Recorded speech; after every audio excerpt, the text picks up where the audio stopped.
we're going to get Streamception because I have the chat open here. Welcome to my Tuesday stream where I make something. And this is going to be happening every Tuesday for at least the next couple of months. I'm doing it sort of as a self-discipline thing to make sure I have something to show each week, and sometimes that will just be catching you up on where I'm at with my game, and sometimes it will be like actively learning how to do a new thing with my game. So I will be doing some work in GameMaker today, and we had I think before we start, we had an interesting question over in the Discord. Goose in the Discord said, you know, after 3 or 4 weeks of sort of initially being excited about a game idea and working on it, they tend to start disliking it. And I don't have a direct piece of advice for that, but I think it may be a good initial chat prompt. Like, how do you keep enthusiastic about a game you're working on after that initial excitement for the idea has worn off?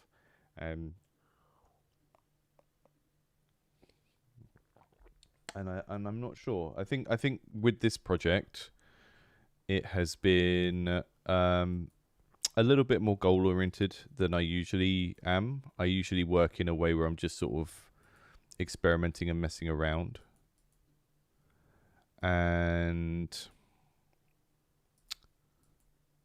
I don't know why my mic is playing up so much at the moment. It's been really, really sensitive to changing volume. There we go. That should be about right.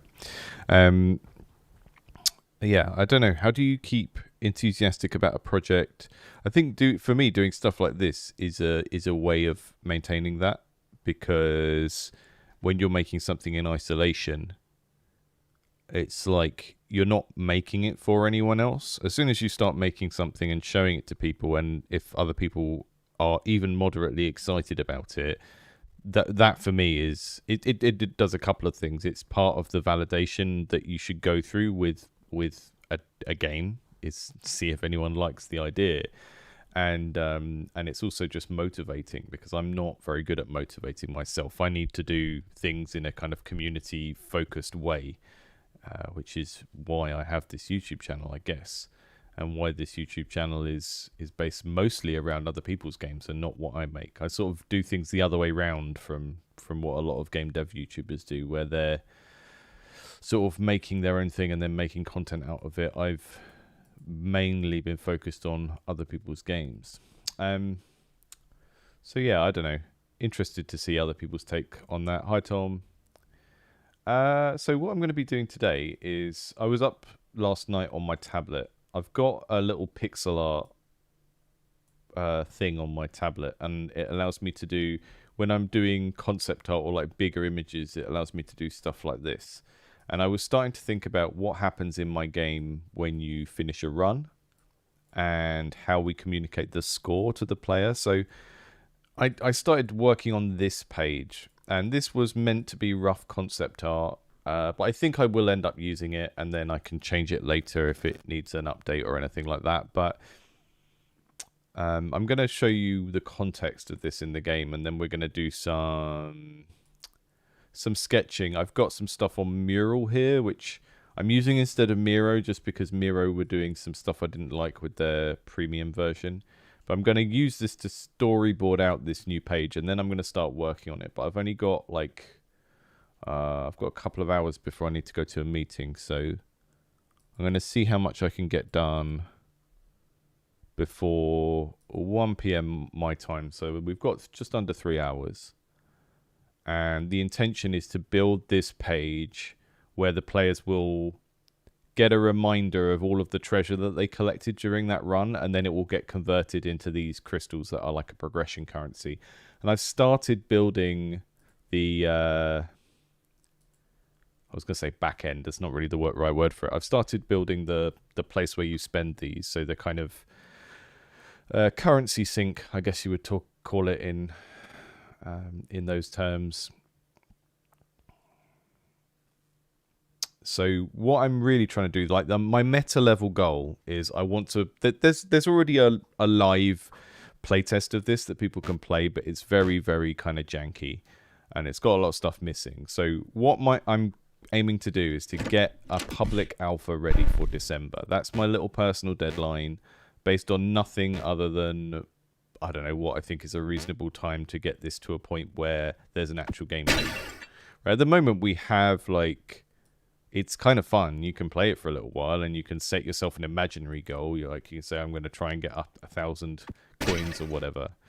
But there wasn't anything to, like, invest them in or anything like that. So at the moment what we've got is you go around this dungeon that you're building as you go, and you pick up treasure, and you pick up relics. That was a relic that I just picked up that made that whoa, whoa, whoa, whoa, whoa sound. And this is the book that shows you relics you haven't collected yet. Shows you the ones you've got. Pyromancer's Periapt. Your torches, that should say, not torches, no longer extinguished. So that's a relic that makes your fire torches that you pick up infinite. And these are often modern objects. So the Ovum of Kronos is actually an egg type, like a kitchen egg timer.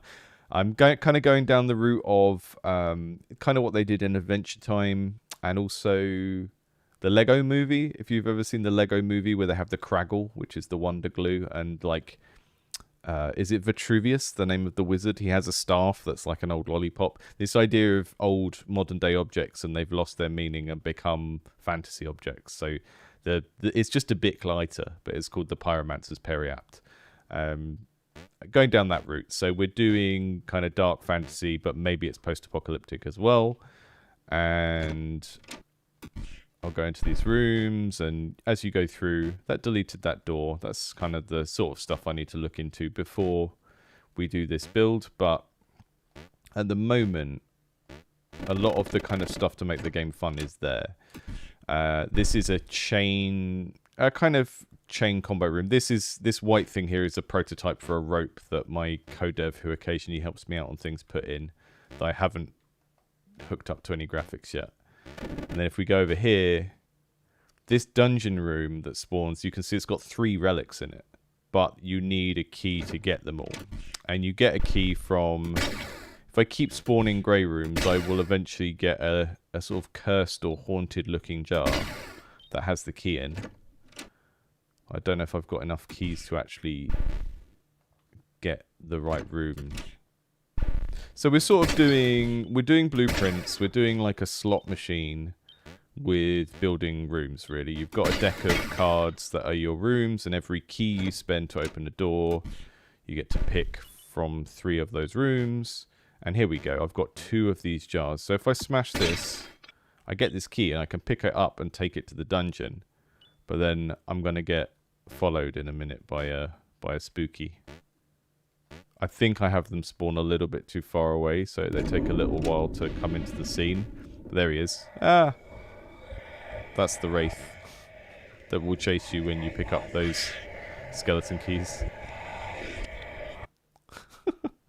They don't chase you for very long. I need to make them spawn in a little bit closer to the player, because it's not immediately obvious that they're linked to those things. I think the second key you get, it should spawn 2 of them.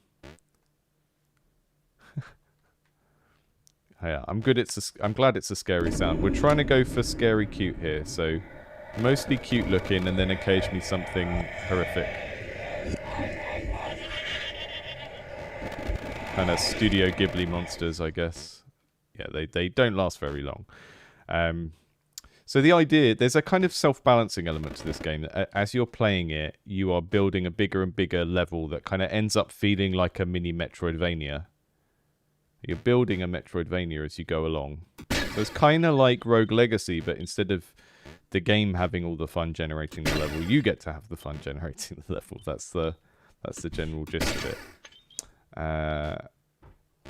This is a funny stream because I feel like I have to explain the whole game at the start of every stream because it's kind of a bit conceptually weird. So when you get to... This is the bit we're going to be working on today. So I've got to the end of my run. I've got 100 coins. And the 100 coins are going to round up and become one of those turquoise crystals. that I will then use to buy upgrades and stuff like that. So it's kind of like finishing a run in Hades, and you get some sort of currency you can spend on like a meta progression thing. And then some of the other stuff I'm going to have a relic that gives you extra coins for how many relics you've collected. So it might be a little magnifying glass or something with an archaeological theme. So, you know, if I had that relic, maybe I get an extra 25 for each relic I collected. And then another relic that means that you need less coins to turn coins into a crystal. So maybe it turns it into like 75 coins per crystal instead of 100 or something like that. I'm going to be factoring in all those things because these are all going to impact the next screen, which is what I'm working on today. So if I finish my run, if I get stuck in this game, I can like fall down the hole and die, or I could forfeit run like you get in a lot of roguelikes, and I just sort of die and restart. But if I've collected some stuff and I go to the portal, then I can finish my run by teleporting back to the castle, which also destroys the level, which is fun. Does that. And then you teleport back, and you come straight back here. And then you've got these machines over here. This is the most basic implementation of this I could do. I'm kind of keeping it simple at the moment, but basically you collect the crystals and then you spend them on getting more heart containers or more maximum keys. And getting more maximum keys is helpful here because it increases your range. It basically increases how big you can build the level before you have to quit. And a lot of games have a mechanic like this. It's not always framed the same way. So if you think of like upgrading your gear in Subnautica so you can go deeper, you can breathe longer, or you can withstand more pressure, then it's a similar sort of thing in terms of what it's doing to the game economy. It's allowing the player to extend their runs, make the game loop longer between going out and collecting stuff and coming back. You get a similar effect from upgrading carry weight in games of like, okay, I'm playing Fallout, I go out and I salvage all this stuff to build my town, but my carry weight becomes a soft limit on how long I spend before I deliberately close the game loop and come back and deposit stuff. So it's a similar sort of mechanic, really. The keys are dealt out as you play by smashing jars and finding them, and you can find relics that give you more keys, but upgrading the amount that you start with is going to be the kind of most obvious way to upgrade this game. There will be other stuff to unlock. There's blue rooms that are sort of sci-fi, I don't know, kind of futuristic city type rooms. They look like something out of a Sonic level, and those blue rooms are the rooms that you gradually add to your deck of rooms to make to get the late game content. And I will eventually add a way of spending the blue gems to get the blue rooms, which is why I've themed that currency as blue as well. It's why I've made it blue, because blue is the color of the rooms that you don't start off with. We've also got a feature where you come back. Here's your boss. He's a scary wizard. He doesn't say much yet, but I've got that basic text implementation where he kind of talks at you because we're his servant. We're not Shovel Knight here. We're like a golem made by this wizard to do jobs for him. So he kind of just talks at you when you come near him. And then you can also give him a snack. And you can see up there's that floating carrot. That is kind of a debug feature, because what I want to do is make it so that he remembers like the last 3 meals you gave him, and he will only give you gems when you bring him something that he hasn't had recently. So my intention with this space is, over on this side there will be a little kitchen, and there'll be like a menu that stores a memory of what you gave the wizard recently.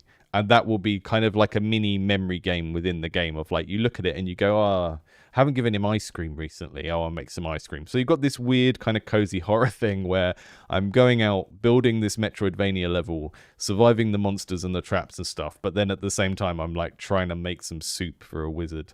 And if you bring him something back that he's had recently, you just don't get any crystals for it. So we've got an economy where you collect crystals to spend on upgrades, and there's two ways of getting the crystals. You get a crystal for every 100 coins you collect, and you get crystals for bringing food back for the wizard. And these are things that I've been trying to focus on in the last week or so, because they were the big gaps in the game of stuff I knew I needed to do to make this into what I'd be happy to release as a public alpha in December, which is my arbitrarily selected deadline based on what I think is realistic. And this is what I needed to do to kind of close the loop, so that as you play the game, you can kind of make some sort of progress. So we cook for the wizard, we bring him food, we're trying to bring him stuff he hasn't had recently because he's funny like that. And then we're also collecting as many coins as we can during a run. And the reason why I introduced this crystal resource or currency is that partly it's just a bit more glamorous and it kind of feels magical, and the idea of like spending it to get these permanent things is a bit more appealing.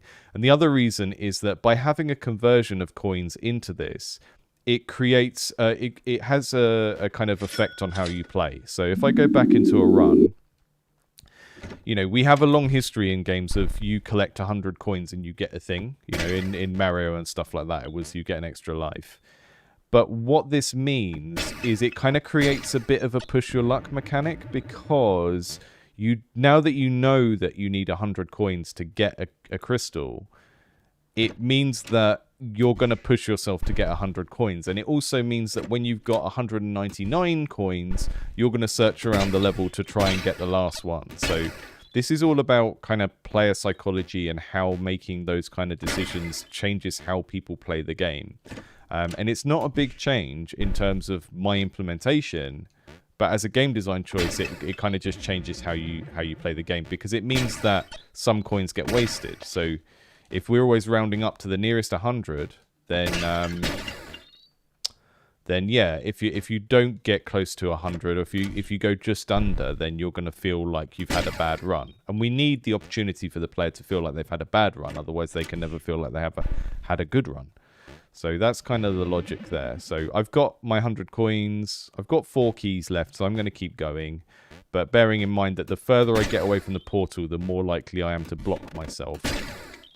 And not something I'm focused on today, but there's going to be a lot more potential for blocking. There's not a lot of traps and stuff like that at the moment. I can buy these relics for free. It's like a debug thing. I haven't put the cost back in. We see the Mr. Gnome.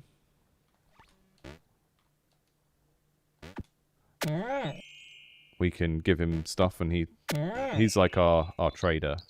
So you can get coins during the run by selling him stuff.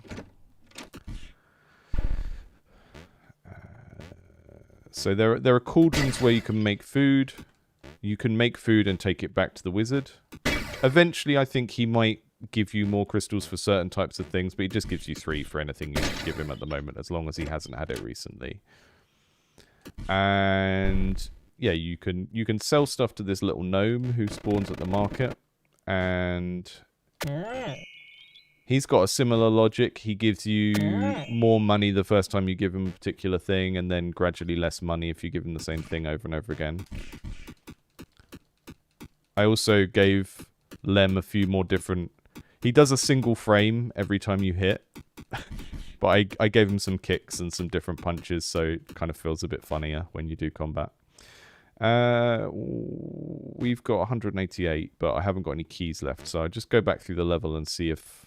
Yeah, I don't think I can round that up to the next 200. So you can already see how that kind of scoring criteria changes the behavior. So I got 188, and it only gave me 1 more gem because it was only counting the first 100. So the screen I'm going to try and make today is the game's way of explaining what is happening. So if you think of the end of a run on Spelunky or Hotline Miami, any of these score-driven games or treasure-driven games, you have a scoring screen that is kind of like, ding, ding, ding, here's what you got, and it kind of does all of this stuff. And it's there to be exciting and there to make you feel some accomplishment, but it also explains the mechanics. At the moment, what I've got here... you saw that the crystals incremented by 1, but it didn't really explain it in terms of what was happening. There was no animation or anything, so I'm going to be building that. And yeah, he's giving me some more of them, and then I can get another another key, and next time I come back, the key will cost 7. So there's a inflationary thing, and I intend to balance this so that keys and health become gradually more expensive, and that eventually incentivizes you to go and unlock new rooms instead. Because okay, if a new room costs 5 gems, costs 10 gems or something at the start, you're gonna not want it because it takes a long time to save that up. But if you get to the point where a key costs 12 gems and a new room costs 10 gems, then you'll opt for the room. So kind of finally getting to a point where some of my background in doing economy design for stinky free-to-play games is starting to have a place in my indie project, which is nice. Nice to eventually get to use the evil for good, you know?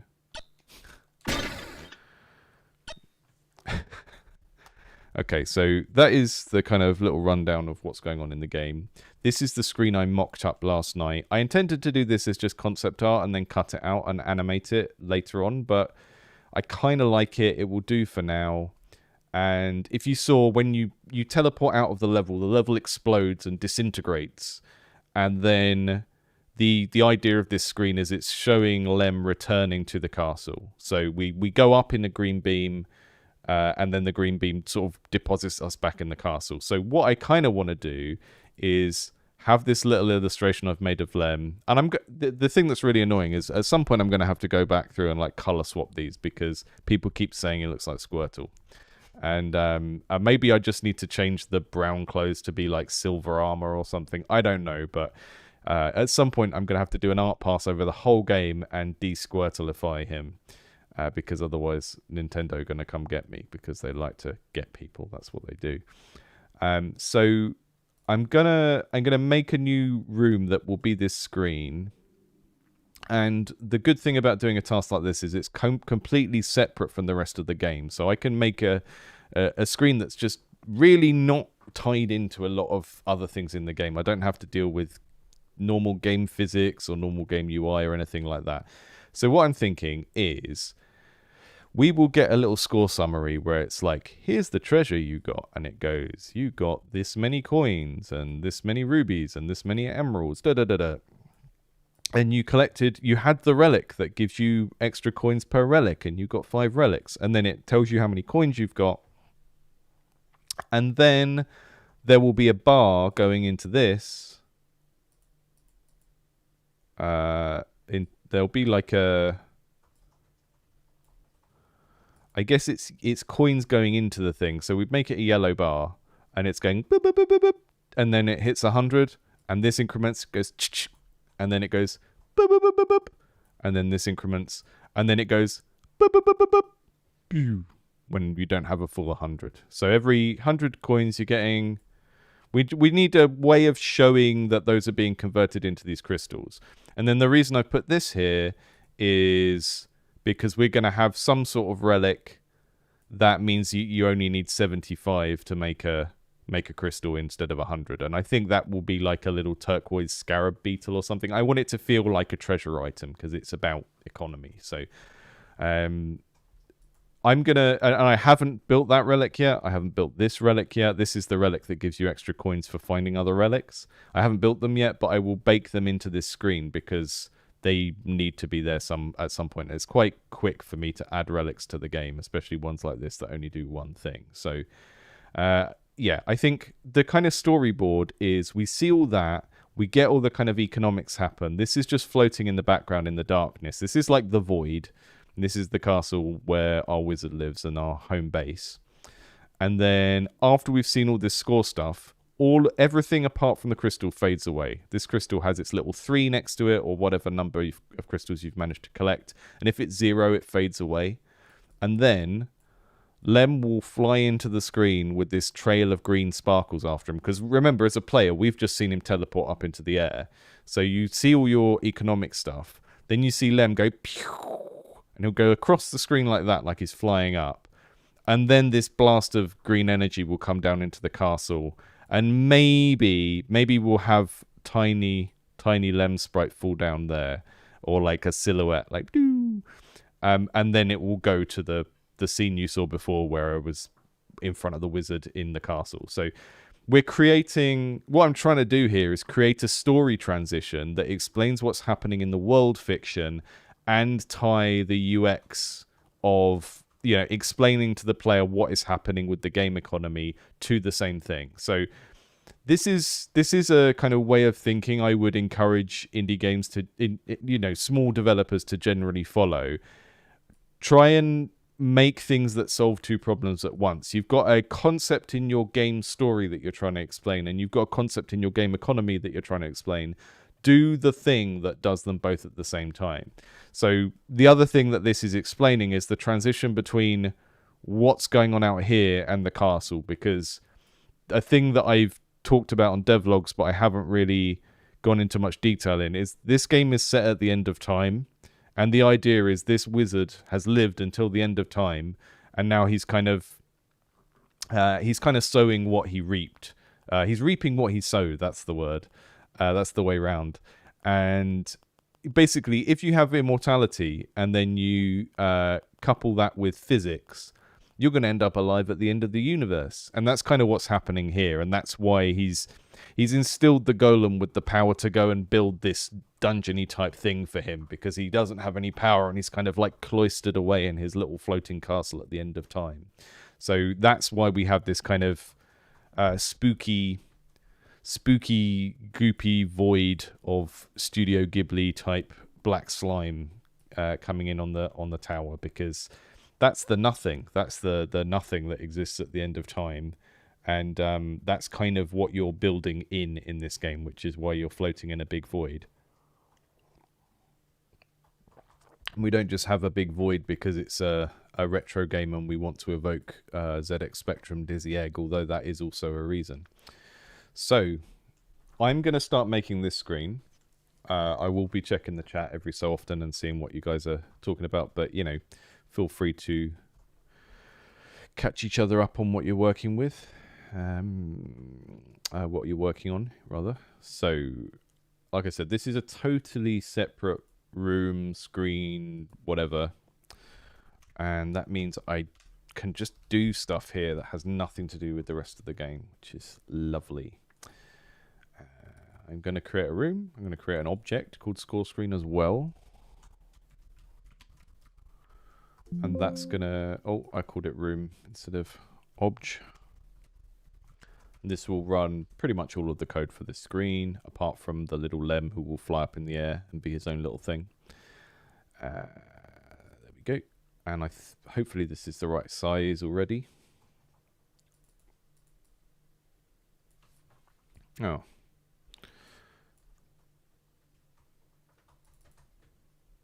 How big is this room?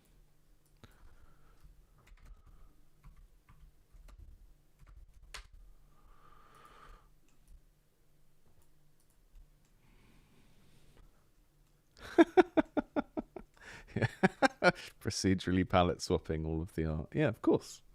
Of course.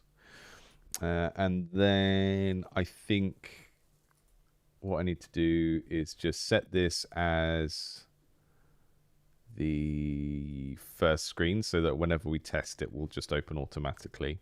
And then I'll put dummy variables in so that I can make things like the coin transfer work without having to have like without us actually having to go on a run and make them all increment naturally. And then I can tie them into the rest of the game later on. So rather than doing all of the back-end plumbing for this in the stream, which will be boring and you'll just be watching me fail at programming, I will do that later on, and I'll just do the kind of the building of this screen first. So if I open that and I put some... Yeah, it's already got an animation, so... A ghost that loves candy. Amazing. There we go, video games. That's a video game. We can all go home. Well done, guys. So, I probably won't keep this piece of art, but it's fine for now, and it's even fine for the alpha that I want to release in December. It tells the story. it fits with the rest of the game. It tells the story. If I was doing this from scratch, I might break out the blobs as separate layers and have them moving around a bit. And then when the blast comes, they can like move away from the castle. But yeah, that's kind of fine for now.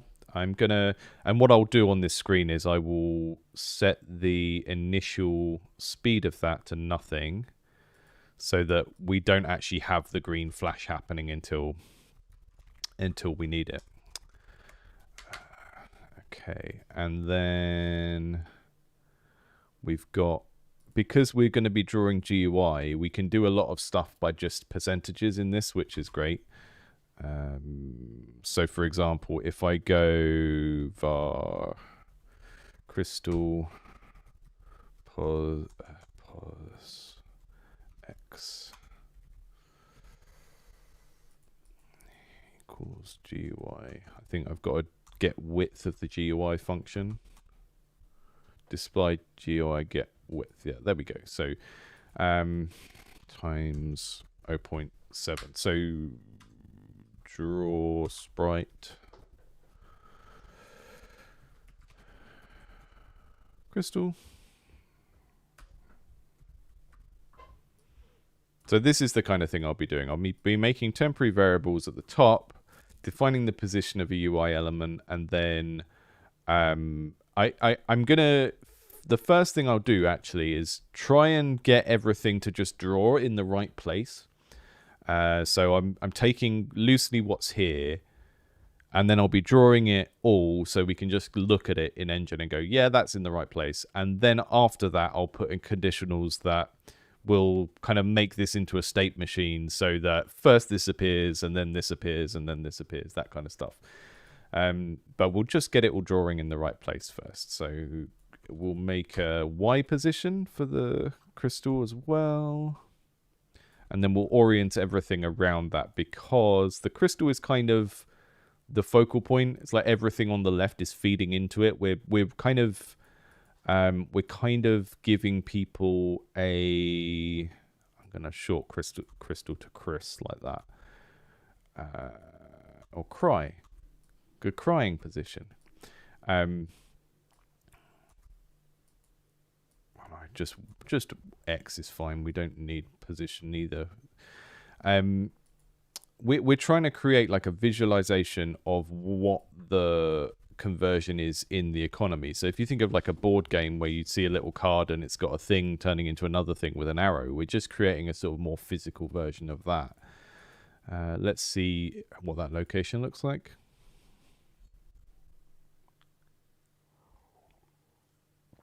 There it is, but it's tiny. Look at that little tiny baby there. That's far too small. So I want to move it over to the right a bit. I think the height was okay.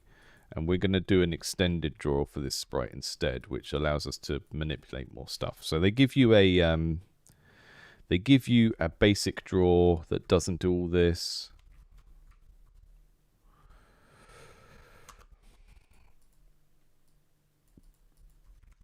I'll do cry A for the alpha.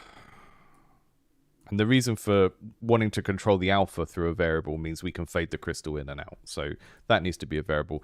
C white is like the tint color for the sprite, which we're probably not going to change. I'm probably not going to change the size, so that can just be hard-coded.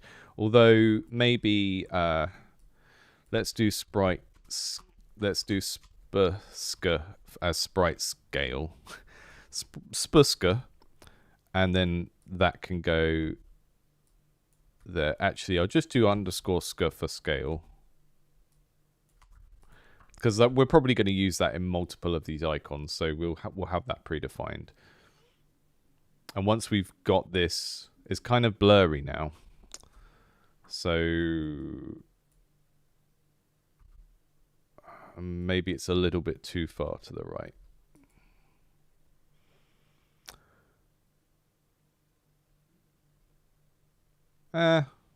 It's a little bit blurry, but it kind of just makes it look painterly, I guess. It's not exactly what I want, but I think it will do for what we need to achieve here. And then we're going to have a bar. So the bar probably starts exactly in the middle, like it's going boop, boop, boop. So we'll draw a rectangle here to kind of create the block out for the bar. And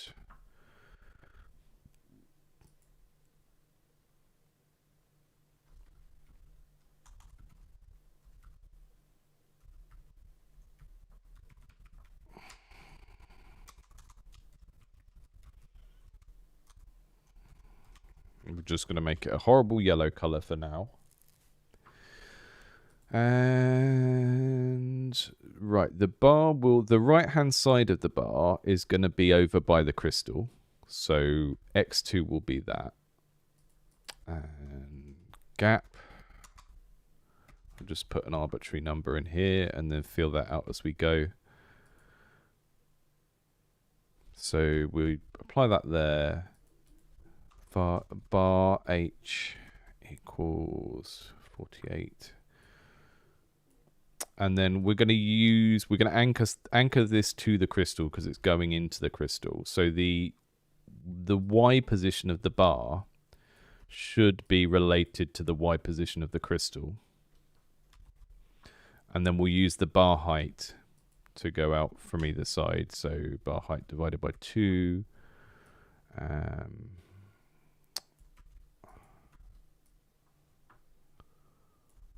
And then bar width. Try and do all of this because if you do it this way, then once you look at the screen and you go, oh, that should be bigger, you change the variables at the top and everything is relational to each other. So you're kind of, you're in a decent place. So the left-hand position of the bar should be cry Y minus gap, minus gap minus bar width. And then the bar width variable should be a screen proportion. So we'll do the width of the screen divided by, we would make it 10% of the screen. Let's see what happens there. Beautiful. What more could you want? And if we make that 30% of the screen, which is probably more exciting. Remember, the player's going to be watching this go boop, boop a few times. So, yeah, okay. And then this is the X2 variable here is, we're going to make gap bigger because I don't think gap is doing much. And that will kind of create our padding between elements. That's too big now. 64, maybe. And it's not going as high as I wanted. So I'm going to take that divided by 2 off there. Because that's our top position. So it draws based on... it draws based on... the top left coordinate and the bottom right coordinate, and I think I might just have to fudge some tweakery in there. So we'll do oh no, actually let's do underscore PD for padding. So that's not really the word for what I'm doing, but that should nudge it up.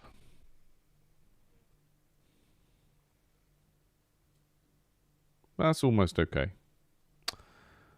And then we're going to have a coin on the other side. So everything here over in this black will be, here's all the stuff giving you coins. Here's a coin turning into this thing. So it will go diddle diddle diddle, and every time it hits 100, this will increment. So let's get the coin in position.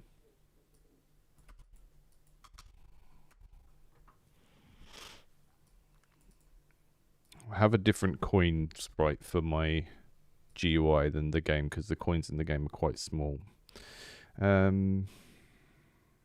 So we're going for the left hand position of the bar.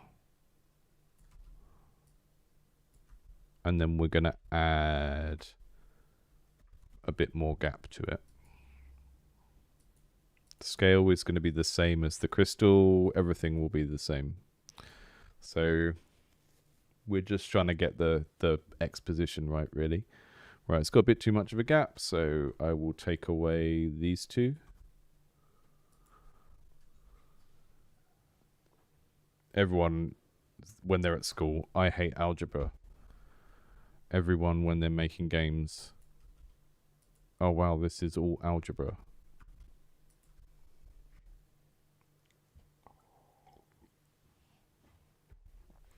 That's pretty good. That's pretty good in terms of spacing. I'm happy with that. Now, I don't want to do anything with that bar that requires me to draw anything other than primitives in code. So I'm not going to do like a fancy bordered thing. And you can see that the sprites are getting a bit crunchy and don't look great. But for this build, even for the December alpha, it doesn't really matter. It's not going to look fantastic, but the thing that matters here is just getting the layout right and making sure it conveys the information about the story and the information about the game economy.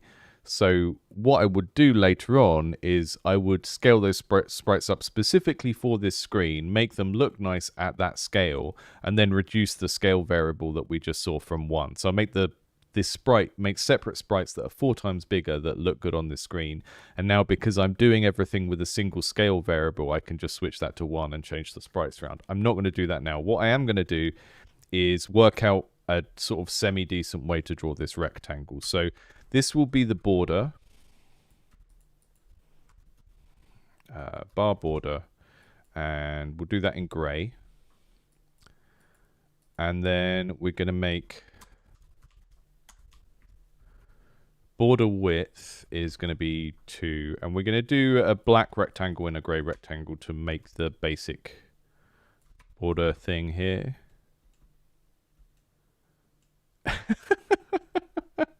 Yep. That's exactly it, Emily. It's weird, isn't it? Like I don't like math in the abstract. If you were just like, hey, let's do some maths, I'd be like, how about no? But there's something about programming where it's like, it's maths you can feel, which is like the most hippy dippy thing.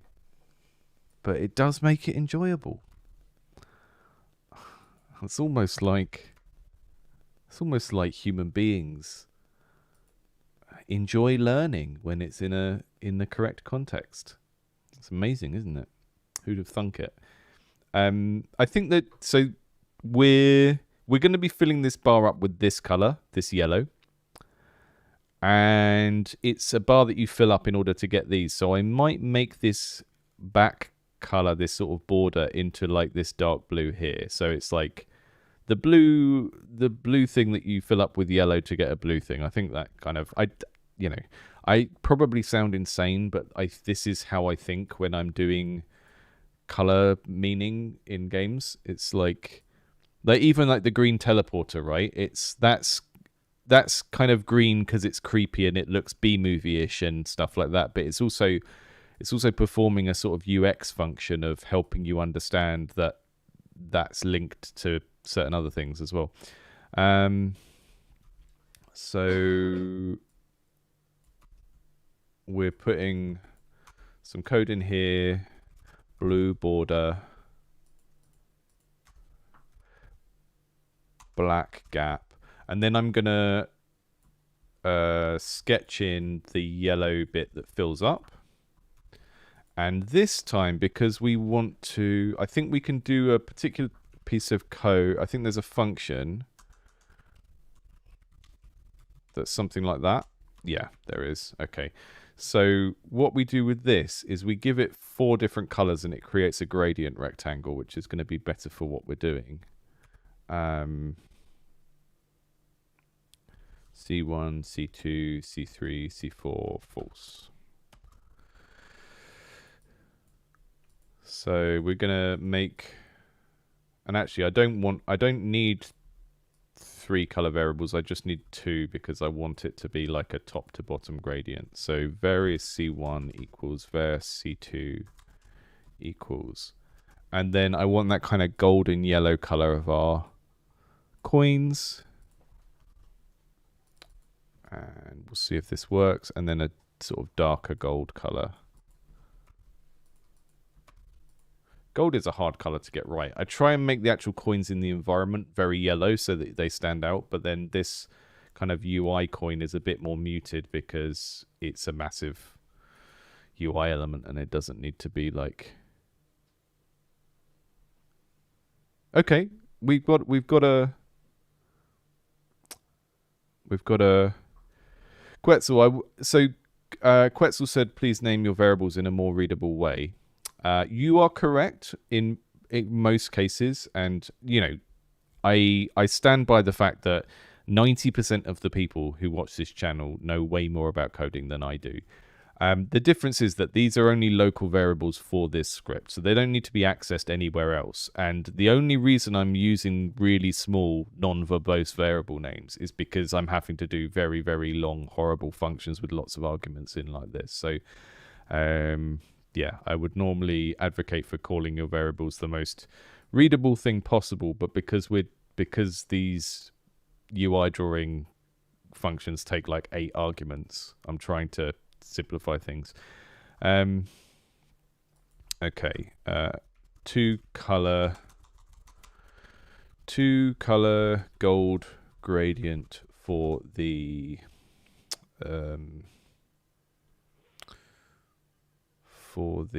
coin bar, and then we need a little gap around this as well. So what's the best?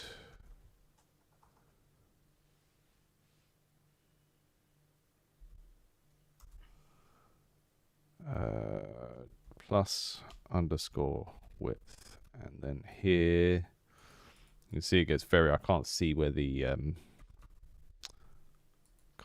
commas are in the argument. Y2 minus that, and then where's x2? There's x2.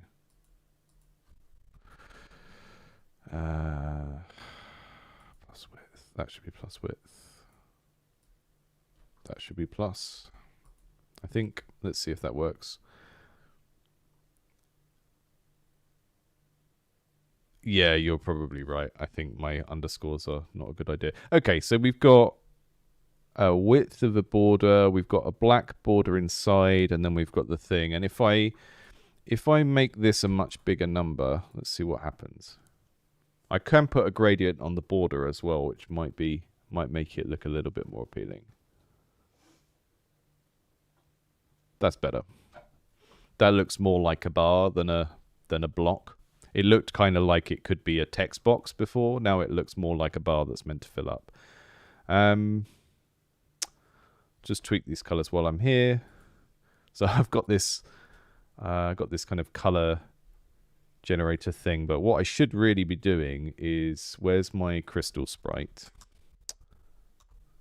I should be going into the sprites and using the color picker here to get the colors right, because I'm trying to make associations between things. So crystal sprite, where are you?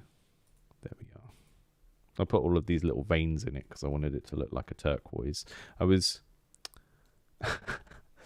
have some very weird research angles I end up going on in this game. Okay, so what am I looking at? 1675. Can I use the hex value to make a color? How do I do that? I don't know what the code would be for that.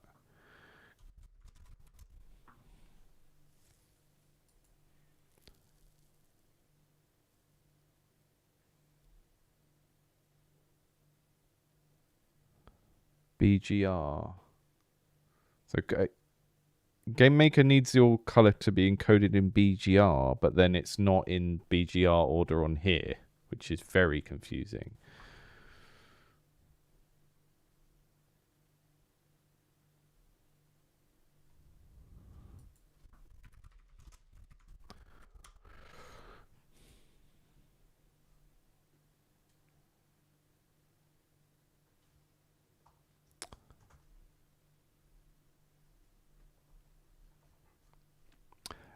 Goshin, asking someone why they're using the game engine they're using when they're in the middle of using it is like watching someone play the drums and asking them why they're not playing the saxophone. I will say this every time.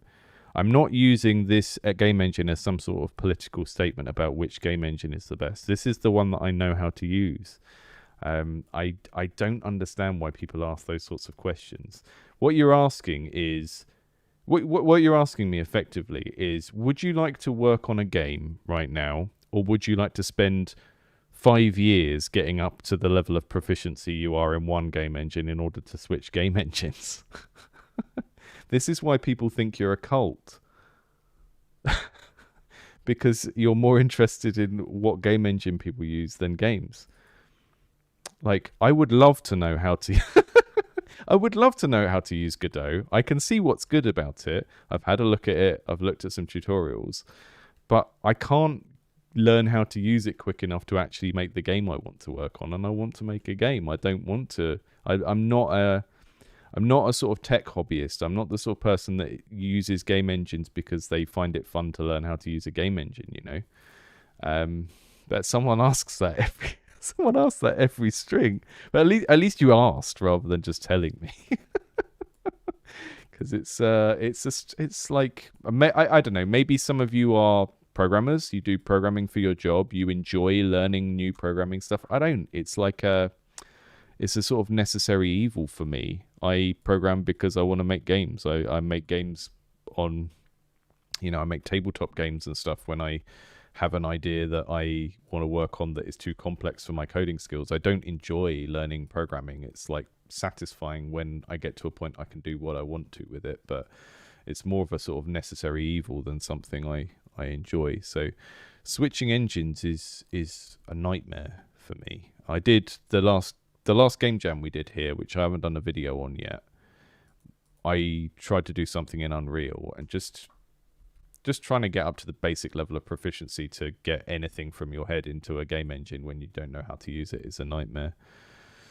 I mean, the difference is that GameMaker has GML, which is a very sort of quick and dirty language, and it has a lot in it that is just plain English. Whereas most of the other game engines require you to know whatever they use, Python or C or whatever. And the conventions of those languages do not come from a kind of game making background. So you have to learn, there's a lot of kind of technical hurdles to get over in order to get the basics of like making a thing appear on a screen. I have tended to find over the years. So I've spent, a couple of days with all of the major game engines trying to get my head around them, and I just always come back to GameMaker because with GameMaker I can almost just formulate a piece of code as a sentence and it just works a lot of the time. And yeah, I like Godot from everything I can hear of it or see of it from what I've seen with other people using it. But it's just, it's like going from a guitar to a saxophone. You're talking about a lot of practice to get up to the level you are with one thing and another thing. So the only way you can really answer those kind of questions of what should you use is to try the tools and see how they feel different to you. But you do get to a point where you're so invested in one that you might as well just carry on being a proficient user of that thing rather than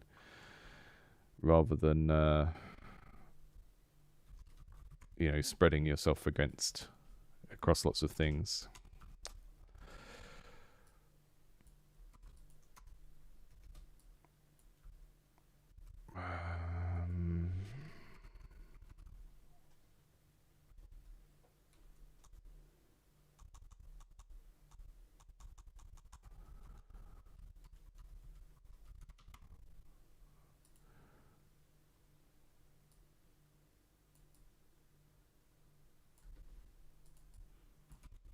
Let's do horrible gradients on everything. La la la la la.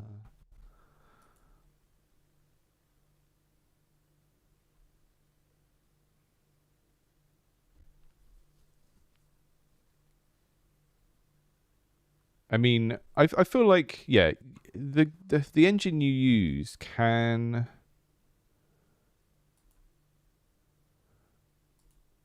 What did I do there?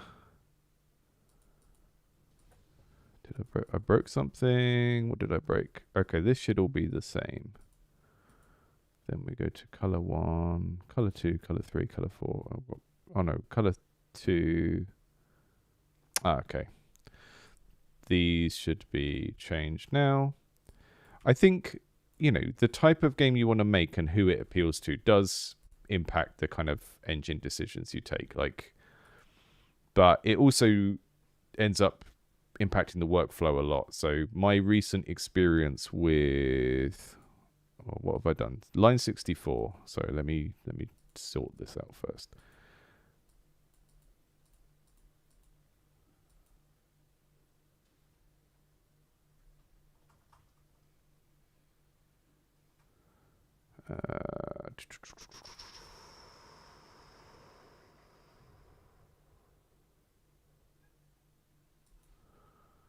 It's not accepting those colors even though I've previously defined them, and it's working fine down here, which is kind of funny.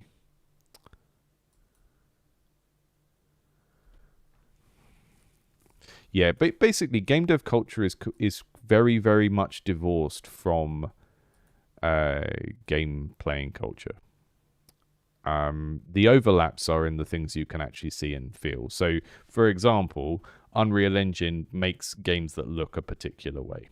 Just like it's in the same sort of category as CryEngine. You got things like the Talos principle looks like one of those games.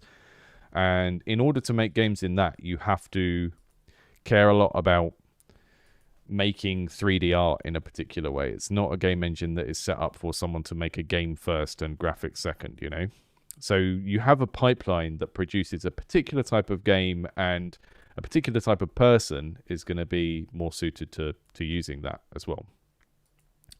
And people really want there to be a simple answer to what should you use and what's best, and it's like an amalgamation of what you're trying to make, what you personally value, and want to be able to do and care more or less about in those terms. Okay. So I'm going to backtrack a little bit because this is taking too long for what it is, and I can fix it later on. Let me just do some undo steps till this goes back to the draw rectangle, because I've completely balked this and it's not that important. There we go. We'll just make that darker so it doesn't stick out. Okay, so we've got the main thing that's converting, and this will have a number on that will go down, decrement as this goes up, and then this will go bing, bing, bing, bing each time it goes up.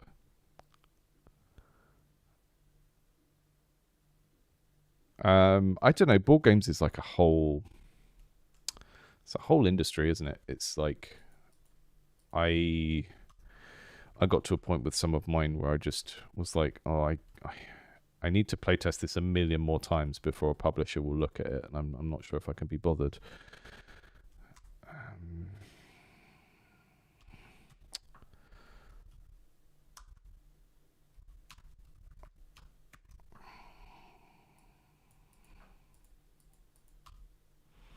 So we're gonna set the color to white here. We're gonna set a font.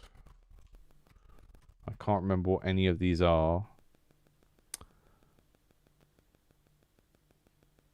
I've got small, smallest, tiniest, tiny, very small. Let's go for small.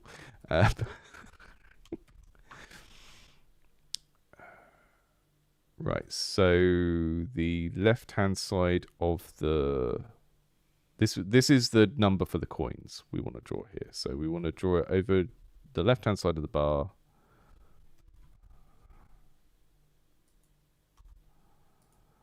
And cry Y plus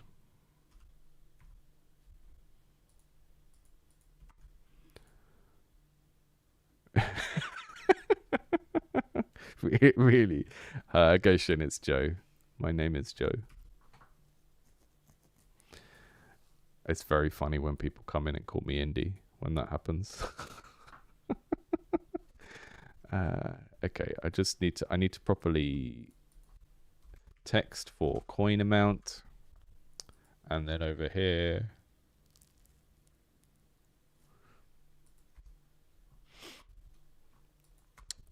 text for crystal amount.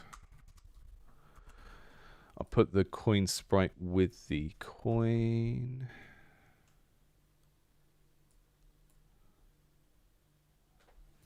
And crystal down here. Move this up here so all of our variable definitions are together. Padding, coin conversion bar, scaling, generic UI icon gaps, sprite scaling,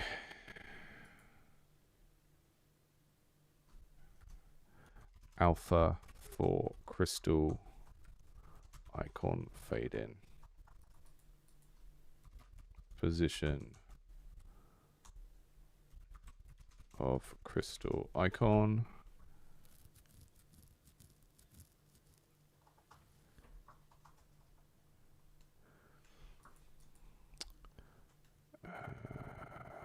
text for coin amount. This is the coin conversion bar. I think, just check that I'm not going through and labeling everything. Yeah, that's got the gold gradient on it. Text for crystal amount, crystal icon. I'm trying to label this as well as I can because there's a lot of similar functions in a row here. So coin icon. Okay, and this needs to be this has got a much simpler location because it's going to be just linked to the crystal itself, so we don't have to do all that weird offsetting to get it on the left hand side of the bar. And that's going to be a lower number, so we'll test it with the number 9, and voila, everything's in the wrong place. I've broken the entire screen. Hey, okay. I think that font size feels good. It's kind of okay for the game. It's chunky. The 9 is in exactly the right place, but if I change it to a 99, what's going to happen? So now I need to get widths based on how many numbers are in the string, which is really irritating. So yeah, it moves over to the right because at the moment we're drawing on the left-hand side of the text. So what would be a farming game that has not been seen before? I don't know. I think farming is a thing that you can do as a game mechanic, right? But I don't think farming game is a coherent genre because Farming Simulator is a farming game and Stardew Valley is a farming game, and they appeal to totally different people. So it's kind of like saying a shooting game. It's like you can have different genres of games that have shooting in, and they're very different things.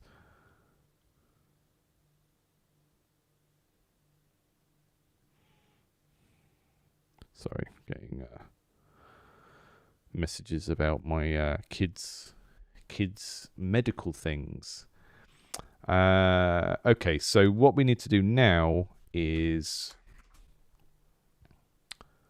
coin text width equals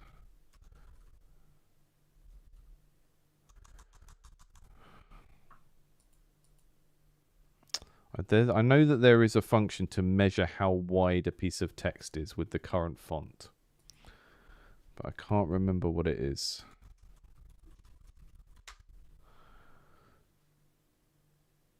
String underscore width. Okay. So what that does is it gives you a pixel value of how wide that thing is. So what that means is I can now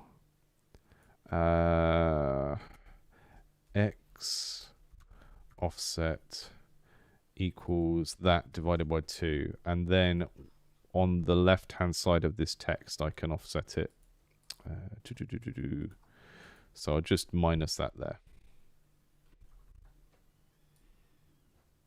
And then we do that again down here with the 99. And that means that even if I make this into 9,999, it should be centered under the crystal now.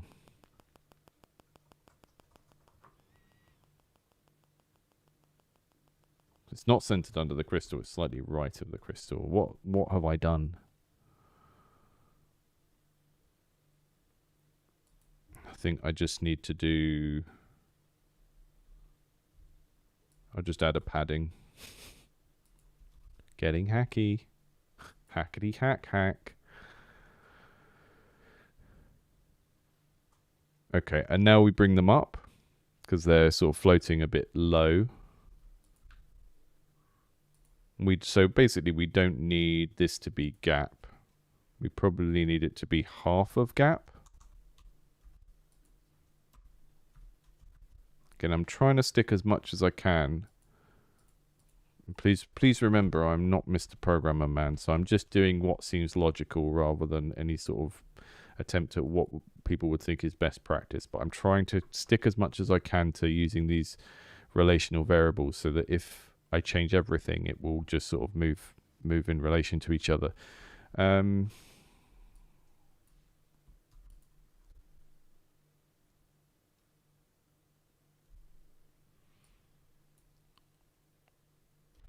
on, was that because that needed to be a plus instead of a... Let's see. We tweak and we fudge.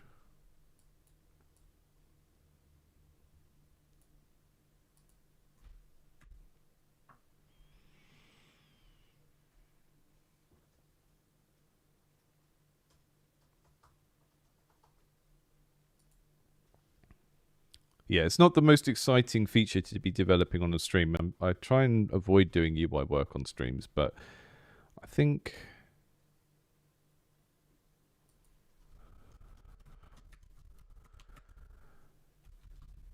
this is kind of just such a standalone screen of the game, and I need to get it done. So I kind of like the time challenge of seeing if we can get it close to working within a single stream.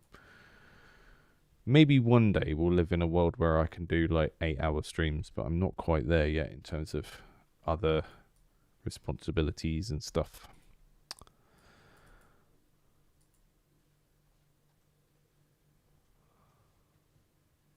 That will do. That will do. So we're just trying to get every part of this page up to the that'll do stage. So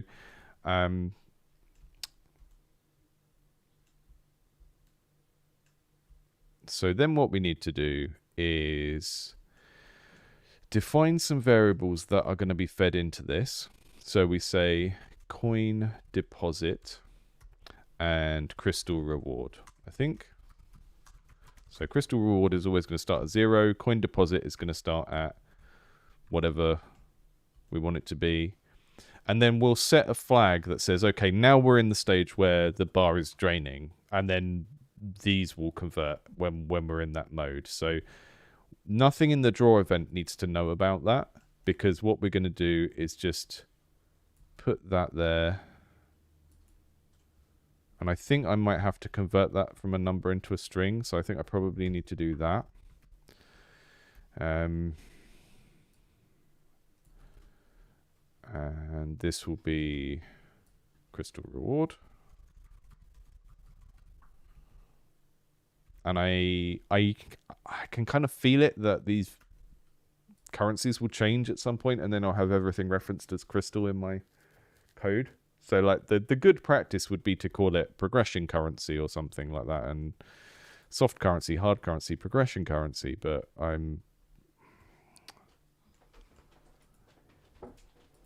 so we'll say if coin deposit is greater than 0, then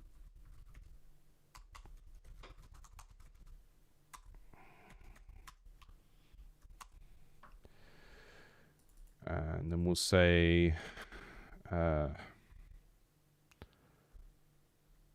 bar progress equals 0, bar max equals 100.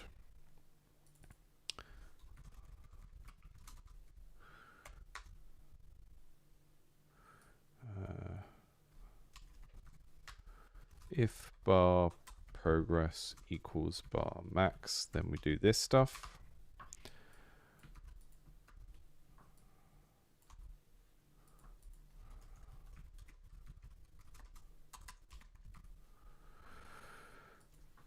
So if we've got coins to deposit, we're going to take one away. We're going to add one to the bar. The bar is going to update.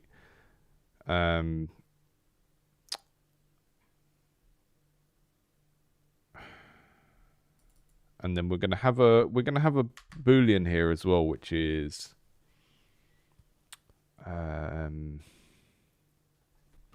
bar reduction.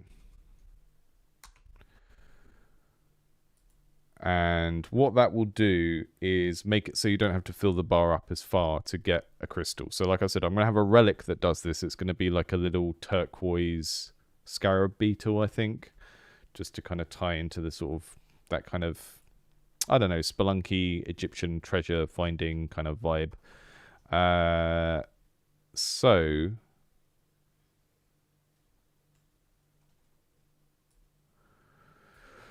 we're going to have to do a lot of horrible math in a minute to get the bar to do its readout. But I will just do it without that, without the scarab in place first. So the only variable on here we really need to change is x2, because that's the bottom right position of the bar, and it's what gives the bar its width. The y2 is like the bottom part of that variable, so we don't need to worry about that. I've just wrapped that the wrong way. There it is. It's here.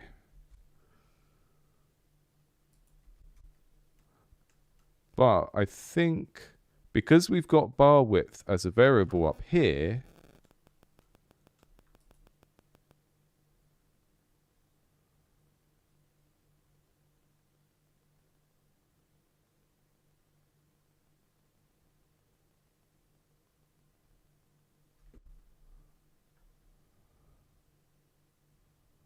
huh.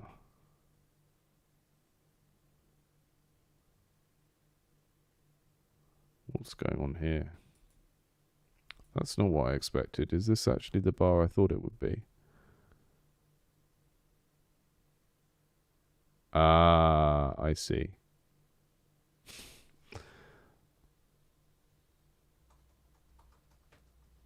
It's because I'm sort of drawing things from the wrong angle, which is kind of confusing.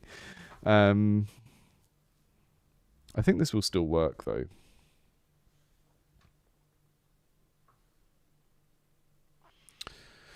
So calculate current bar width.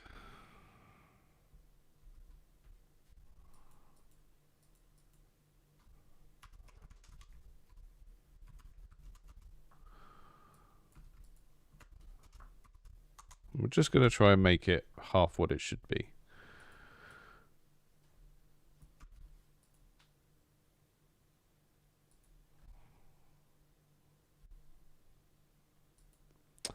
Okay, so var bar start point. Hi Nebula.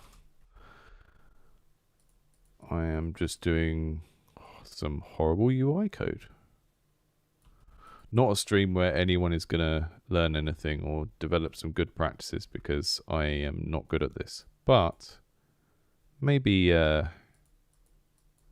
maybe a nice place for some empathy if you're going through the same traumatic experience of coding anything interface related.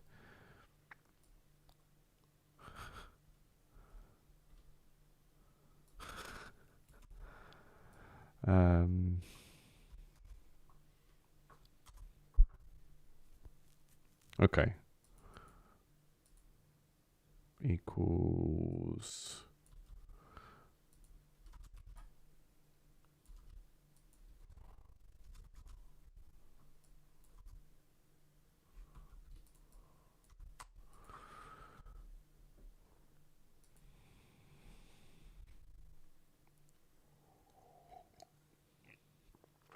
the best thing about this UI coding is that it is the kind that is totally separate from the rest of the game, because it's a menu that is not really, it's only got a couple of inputs and outputs in terms of variables that tie to the rest of the game. So we're draining these coins, this fills up, and then this increments, and I'm just sort of testing that out at the moment.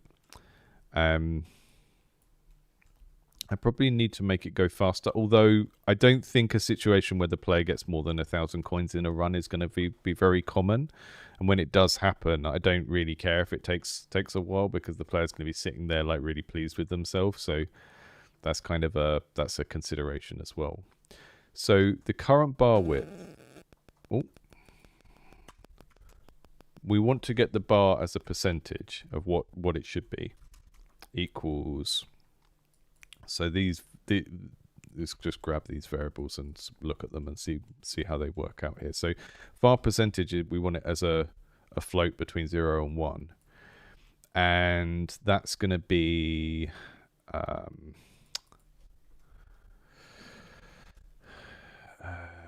bar percentage will be bar maximum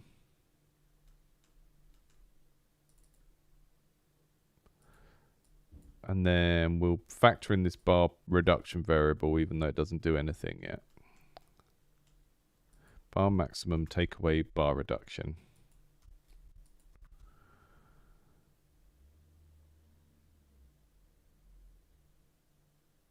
And bar progress is the amount. So I think it's that. I think it's that.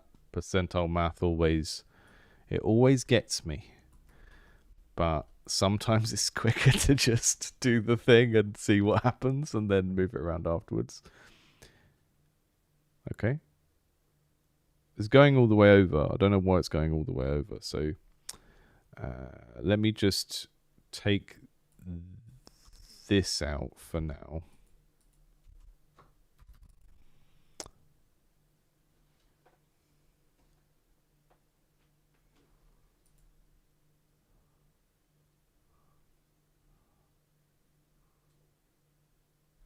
It's sort of overdrawing a little bit. Why it do that?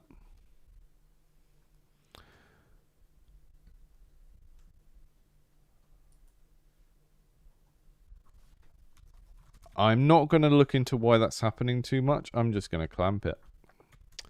So what this means is that current bar width can't be smaller than 0, and it can't be bigger than bar width. And I don't care if there's a split second there where it's trying to overdraw it. I just all I care about is the visual element. So it's still doing it. Okay, so what is happening there?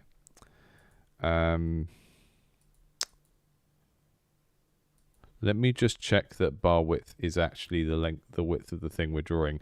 I think what's happening, yeah, it's because of some padding and stuff over here. So what we need to do, what is happening there? So bar width is 30% of the screen. But when we draw the bars, we're not really doing that because of, I think it's the borders and stuff are making it not quite right. Okay.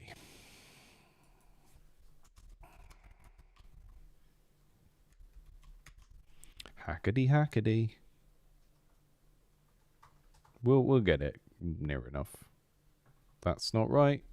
We want that probably. Hackety.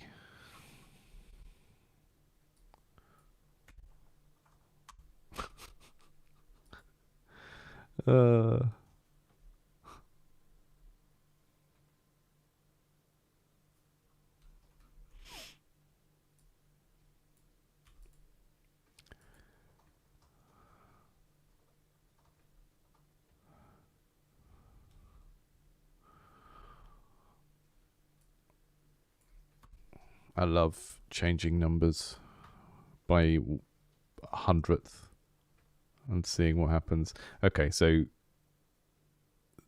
this needs to drain. So that's the maximum it will be visually. And it would be really good if when this hits the top, this lights up as well. So maybe I can do that.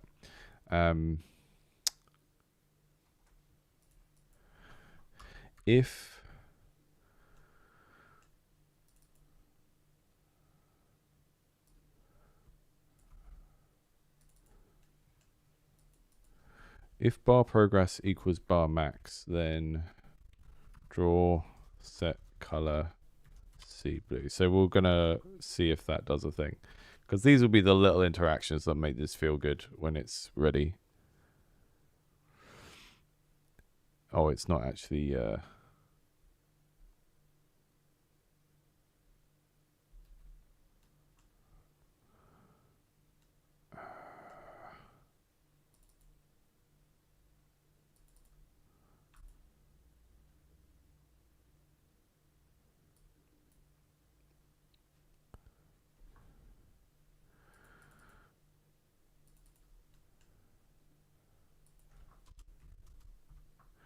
yeah, I drew the background last night. I was doing it as sort of like a sort of proof of concept. There we go, it's flashing. Tiny little bit, but that will do for now. So change brighten the border when we get a new crystal. Right, and now let's actually make the bar go up. Yeah, I was just sketching it out as concept art, and then I ended up putting it in. So it might not be what ends up in the game, but it's helping to communicate what's happening, because you're destroying the level, teleporting back to your castle where you work for your wizard boss, who may or may not be evil. When you're a golem, you don't really have a concept of whether your boss is good or evil. You just do as you're told. You find them treasure and cook them on omelets and stuff. So, yeah, you'll finish a run, you go to the teleporter, does a big green beam up into the sky, and then you see your summary of everything you collected and everything, and then after you've seen that, then this little animation will play, beam you back into the castle where you can spend your crystals on upgrades. So either side of that, we've got it. We've got the teleport animation and stuff, and now we're just trying to create this score screen to give all of that context and do a little sort of celebration of what you've collected and how well you did, and also explain from a story point of view of what's happening, because we've got quite a weird setting here. It's kind of strange, Stephen King Dark Tower-y type weird fantasy type stuff going on here. You can tell because there's a tower and the tower is dark. That's how you know it's inspired by Dark Tower. Okay, bar percentage is the bar progress. So now I think I can put this back in that I've commented out, and we should get the animation working.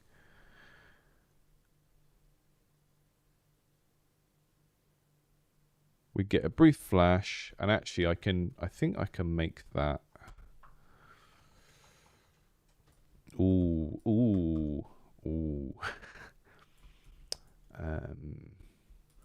Draw set alpha equals 1 there and there, and then equals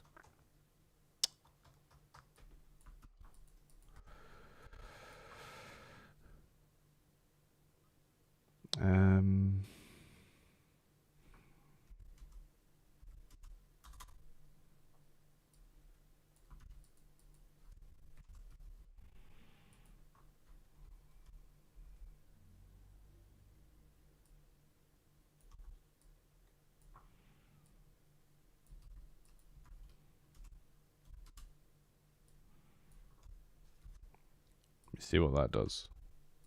We're doing vibe-based math. I don't know what I'm doing.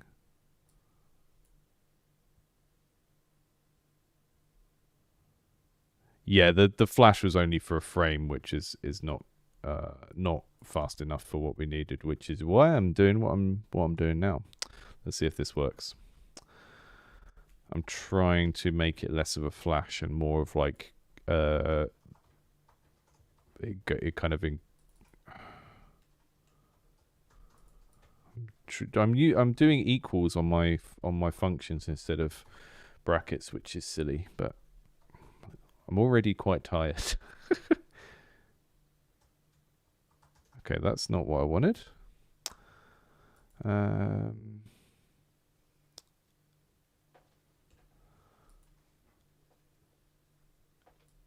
Take that out.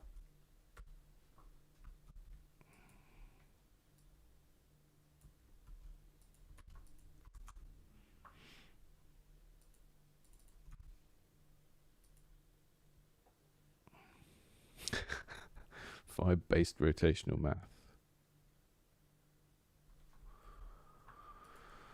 Oh, I don't have a different color for the top one, so let's just make this a horrible color for a moment just so that we can see if it's working.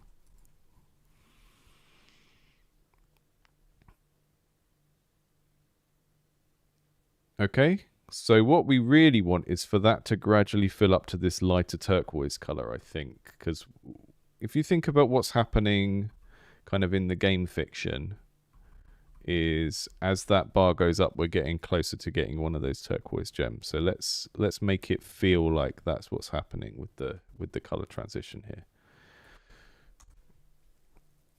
I think I have 5 mentees that I work with, where they're sort of already making their game, and I sort of just help nudge them in the right direction and stuff. And one of them, I was talking about this the other day, about how when you make a game with magic in, or like space lasers, there is sort of a UX function of how you design the color and the shape of those magical things. And in this case, it's okay, we're associating something with a currency, with a resource. So let's make those color associations really strong. In another case, it might be to do with who's on your side, who's on the enemy side. So, you know, the whole green-red lightsaber thing with Star Wars, or having spaceships that look a particular way to denote the side. It's not just a story thing of like, these guys are enemies, so they're different. It's also a UX thing of being able to tell being able to use that as game information, right? I see a red spiky thing in the game, and I know that touching that will hurt me, and I see a yellow shiny thing, and I know that walking into that is going to pick it up. So there's this kind of relationship between color and shape that is just really primal, and you're kind of trying to build associations between things in the game that will help players to play the game, not just think about, okay, this jewel is this color because I like amethysts or something like that, you know?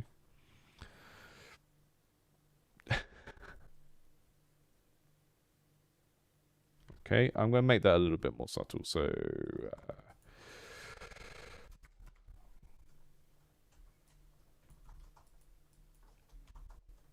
it's just towards the end of the bar.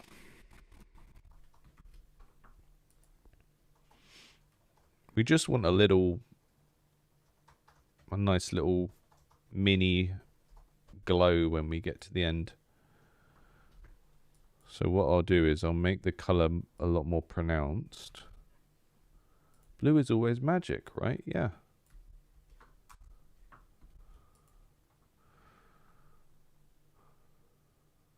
It depends what kind of magic though, because if you've got Dishonored, where magic is rare and secret, then magic is purple, right?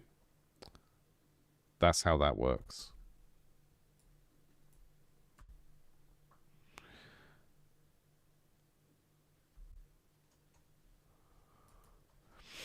Quaternions, that's one of the druids from Warcraft, isn't it? I am Quaternion. I have defended this forest for many years.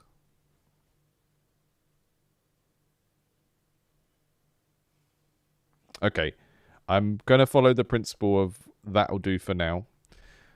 I've got the code in here that means that as the bar gets to the end, I can do something. Maybe it will be particle effects or whatever, but it's there now. the relationship between the amount and the thing is happening.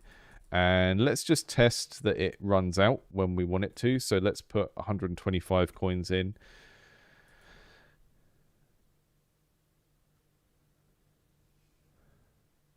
So there we go. So we got one crystal and then we don't have any. I wonder if... what should happen in this situation? I guess we just fade it. We just get rid of it or go, yeah, whatever.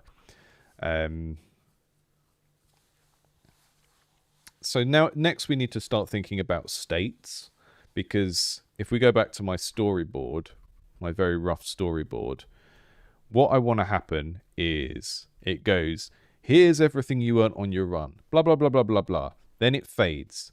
Then the crystals that you collected, Lem is going to fly onto the screen, because remember, in the game, we've just seen him beam up into the sky via green beam. He's going to fly in with all of this green magic electricity stuff trailing after him from the teleportation, right? So showing him going home. And he's going to have with him whichever food item you've taken for your boss. So if you made your boss some soup, he's going to fly across the screen with some soup. Or if you picked up a goat, he's going to be flying with a goat. They're going to fly through the sky, and then the crystals should sort of follow. And then after they've gone up, then we get this little brief animation of the beam going down, and then you go back into the castle. So I sort of need to think about those as states. Yeah, I don't know. Zadius, you're being too kind to my players. The reason I've got the coins rounding into a crystal is so that you are kind of pushed to try and always get the next 100 on a run. So it's kind of a psychological trick. When you convert a resource into another resource, it kind of gives people that, oh, I'll try that next room because I've got 199 and I really want 200. Whereas if we allow them to save them and carry them across, then it won't have that effect, which would be a shame because I want to be mean to people. So yeah, it's just thinking about, there's these weird little tiny little choices you can make about a game economy that can really change how people behave in a game and how it feels to play, and that's kind of what I'm playing around with right now. So what I want to do, I want to make a kind of, what are we making? We're making kind of a state machine map. So at the start, we're going to have a start where we can't see anything, and then we're going to fade in alpha on all icons, etc. And then we're going to start show coin earnings. That needs to happen before the bar, because there might be other reasons we've earned coins, like we've picked up a particular set of things. All of that should show up here. And then bar animation. And then fade out alpha on all icons, etc. Lem, food, and crystals fly up.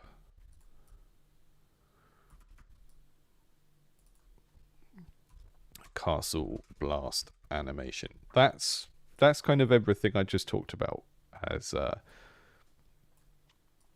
states. So if I give these names, I guess start isn't helpful. Icon fade in. I'm gonna just give these names. Earnings summary.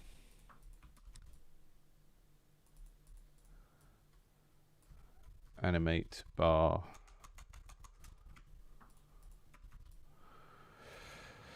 Icon fade out. We'll call this icons fade in, icons fade out.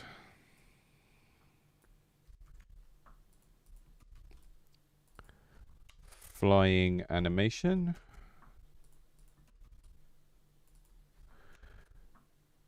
Castle animation.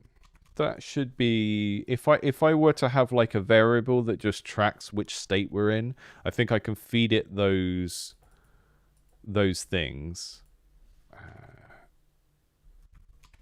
and that should allow me to control this scene and do all the things we just discussed. So I'm going to just go back to the game, and I think there is a way of doing this using switches, but I'm just going to use if statements because I'm not very quick on switches yet because I just never use them. So we're going to say state. We're just going to call it state because this is such a specific standalone object that it doesn't really matter. I can call things very locally specific things. Start. And then we can go here and we can wrap all of this in if state equals animate bar, because it's just going to be a string variable. Then do this.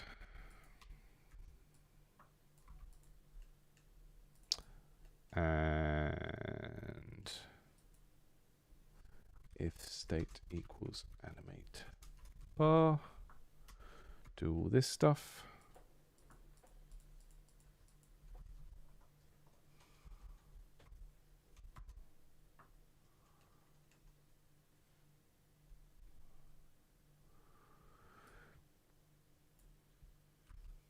And I probably want, I've got that state icons fade in, which would be like the coins are the coin and the crystal are appearing, but the bar's not there yet. So it'll be like they fade in, appear, and then the bar appears suddenly, goes, and so I'm gonna need to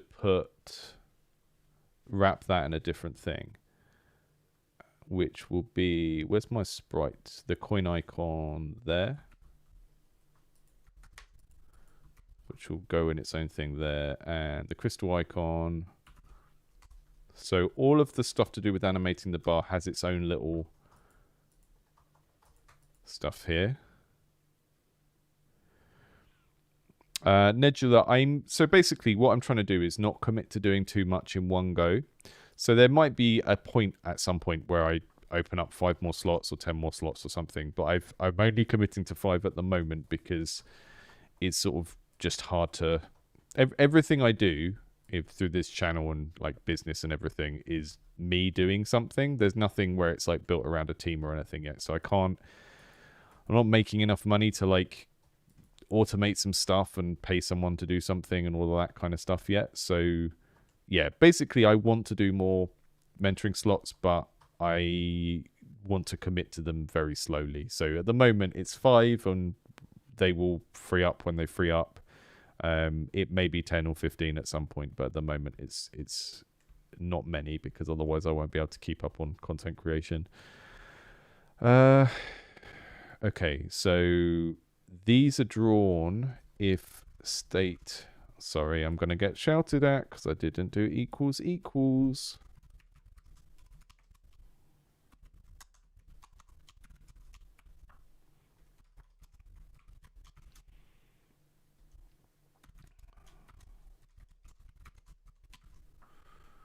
Okay, and then let's test this. So we say state icons fade in. That should just give us the icons and not the bar.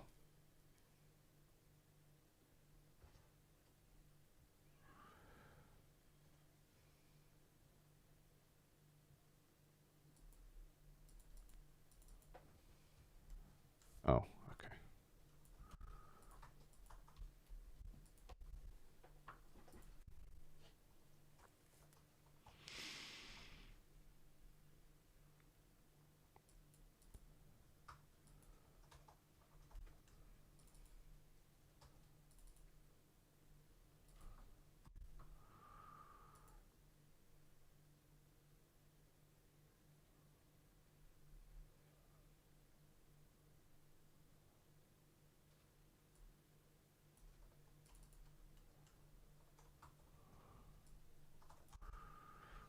Why are you doing that?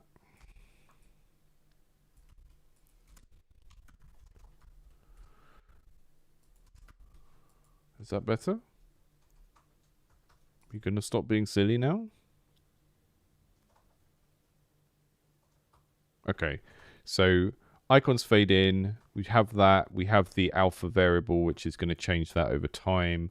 And then if I go to state is animate bar, we should get everything that we had previously working. So it's going to look at the math. It's going to change those variables. It's going to animate the bar until it's finished. And then eventually we need to make it transition from there. So we can do that here actually. So if coin deposit is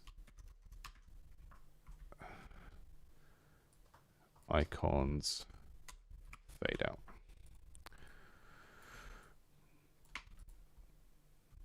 So that should make the bar go away when we've run out of coins to deposit.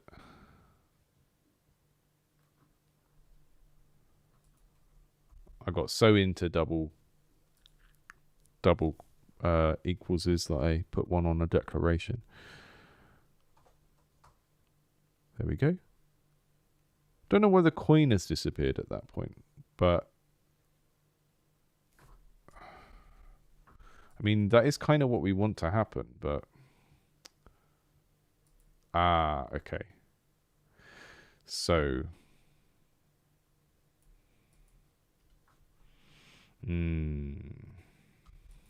wrap those and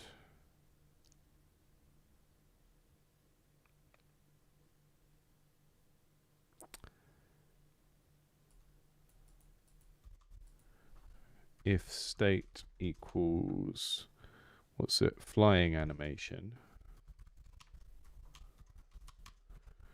crystal icon is visible and shoots, crystals shoot from the crystal icon and follow Lem's trail. And that can be like a nice to have.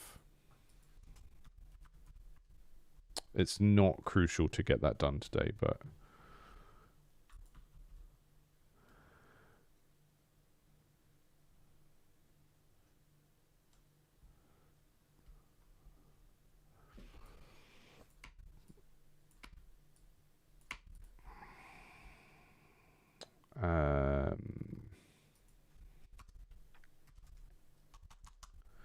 okay. If state equals, I'm going to do icons alpha here. And then we'll do if state equals icons fade in, then icons alpha is going to get incremented. If icons alpha is greater than 1, then we're going to transition to animate bar.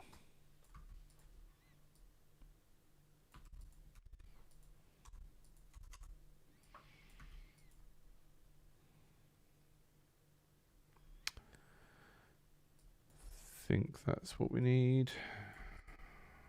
So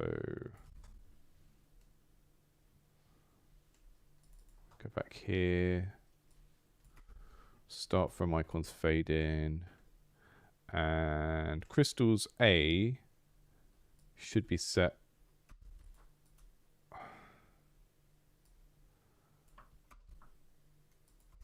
here to be equal to icons alpha if we're still in fade in mode. And we'll do fade out here. I'm not doing it exactly sequentially, but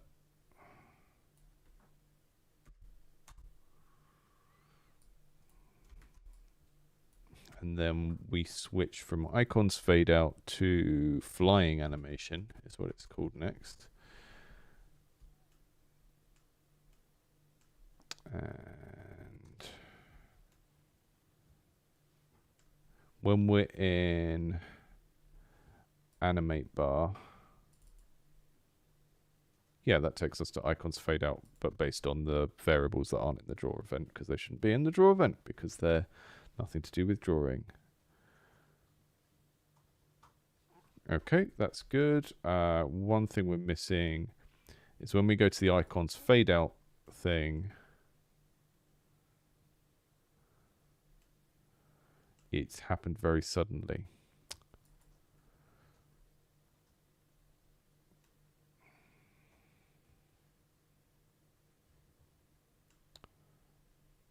And it is because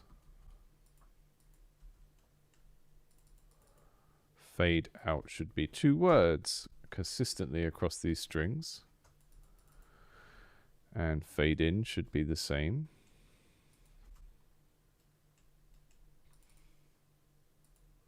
And as always, it's a case of that pesky old human error. Hello, human error. Hello, human error. Welcome to my code. Would you like to make it do exactly what I told it to do? Way.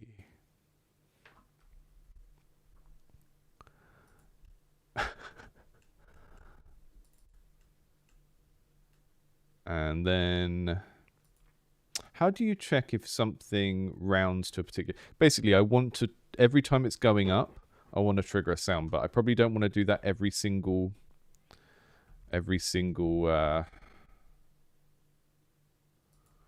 frame. So I probably need to divide the number of frames by like 3 or something.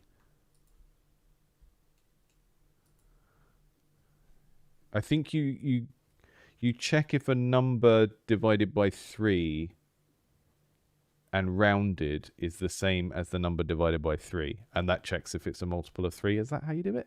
All right.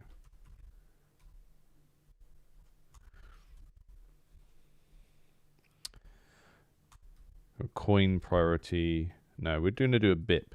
I think I've got a bip sound. Blip. There we go. 0.1 times global dot. I've got a volume slider for sound effects. 0 pitch 0.9. We will change the pitch to match the progress.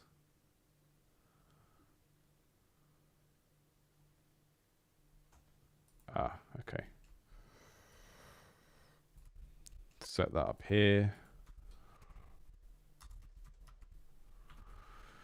It's because we haven't been through the things that would normally set the global sound variable up.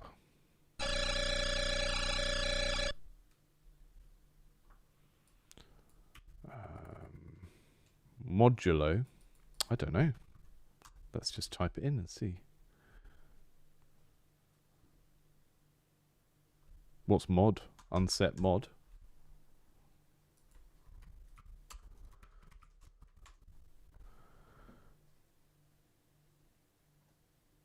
Ah, yes, it exists.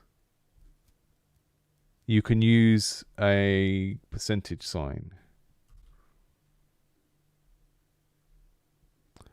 See if a given number is divisible by another number. I'm just trying to find an example of it being used.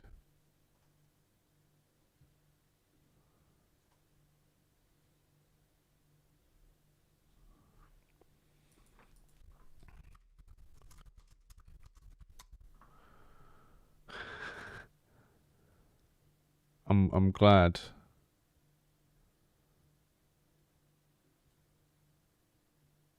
Okay, let's try that then. So if we don't want it to run every single frame, we want it to run every 3 frames. So if bar progress mod 3 equals 0, then we do the sound. See if it works.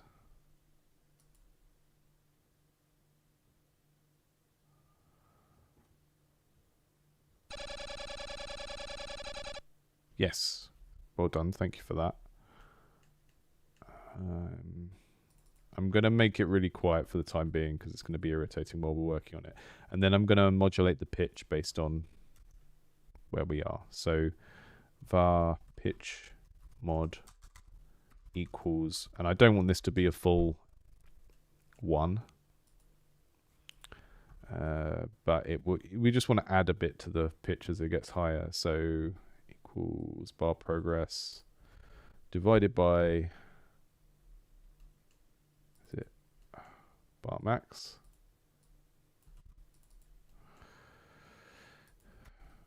And if I add that on, it's going to make the whole thing 100%. So what we probably want to do is divide that by 4 or something, and then we'll get a slight pitch shift, but nothing too harsh.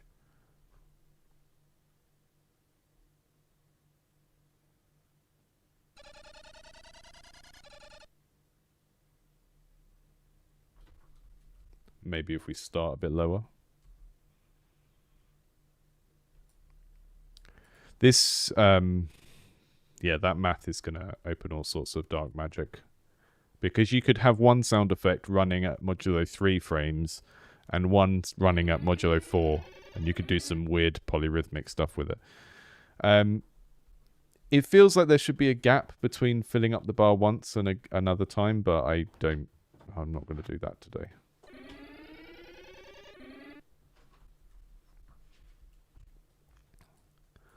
And then we play a sound.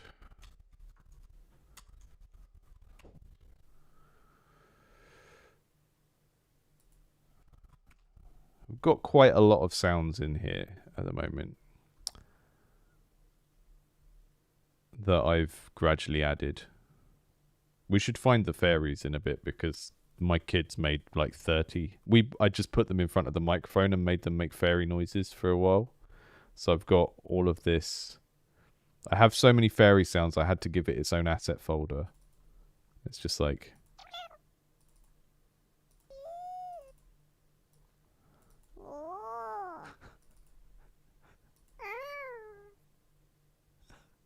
It's my...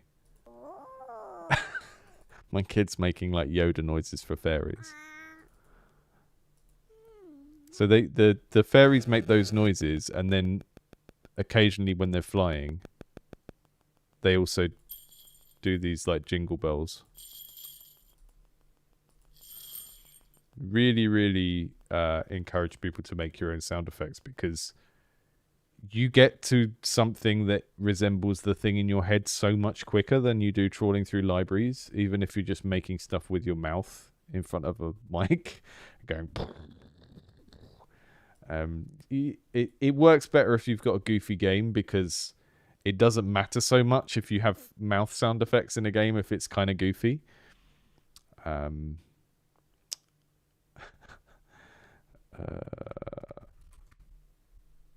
So if we go back to the score screen, and this time I'm gonna put more coins in it so we can see this trigger more times.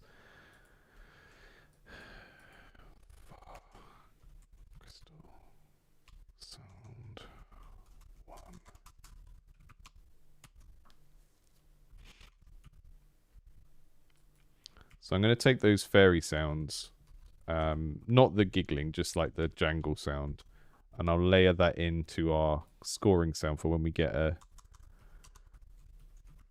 new crystal.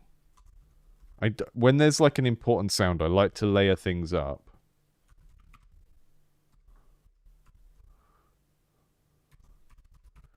Because it stops it being repetitive.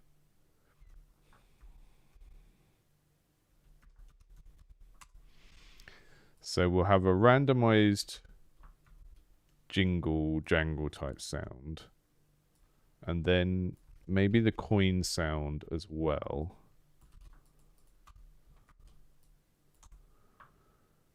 And maybe that can be modified by the amount of crystals you've picked up. So if we do a little bit of math there, we can make... If you manage to get lots of crystals in one run, we can make that increment as well. Let's see what happens.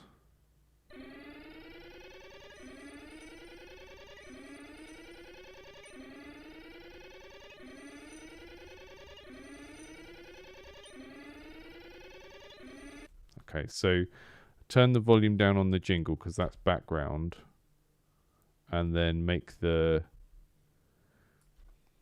coin sound trigger louder. And I'm going to make it trigger twice. One deep and one high. We just want a nice crystal ping when we get a new one.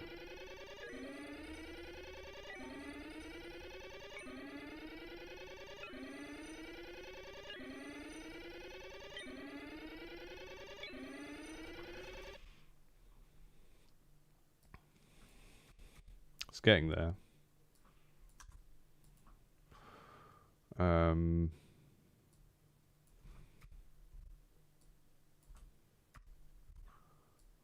just trying some weird stuff.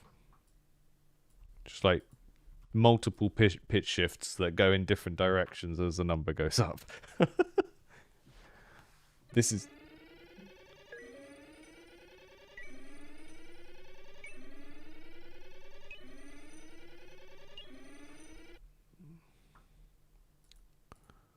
Okay, so this one will go up slower. I'm going to hit the point in a sec. That will do for now. Slap something in, tweak it a couple of times. That will do for now. Move on to the next thing.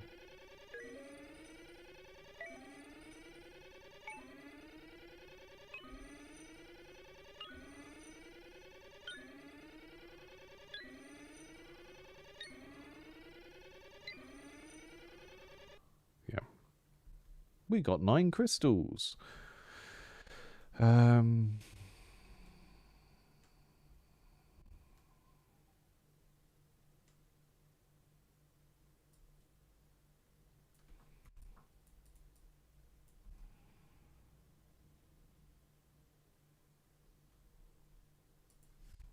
Yeah, you need some sort of kind of summary menu on a run-based game.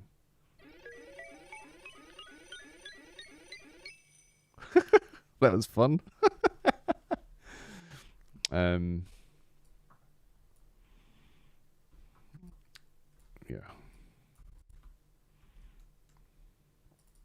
Okay, it's going to be very rare that you have that much in one go, so we're going to be testing it with like 3. 500 coins in a run is going to be like incredibly good. 100 coins is the minimum you want to try and get, because otherwise you don't get anything. Yeah, okay, we've got that working. So we've got a bunch of our state transitions. Animate bar works. Okay. So one of the things I didn't do was put in the stuff that shows you where you got your coin sources from, which in the thing is called earnings summary. So if state equals earnings summary, then we're going to draw some of these sprites in. And actually, what I'm going to do, we'll just do this outside of this if gate for the moment, because I don't have anything to trigger that state at the moment. So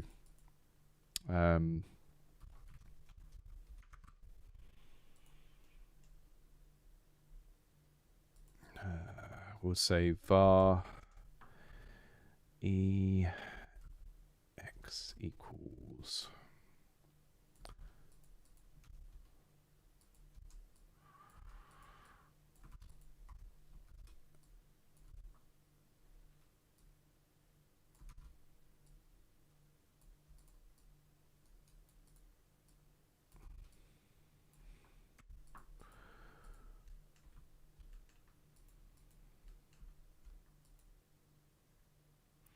we need to do extended because we need to scale stuff.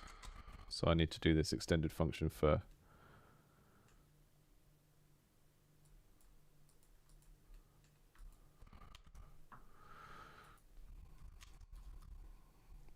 coin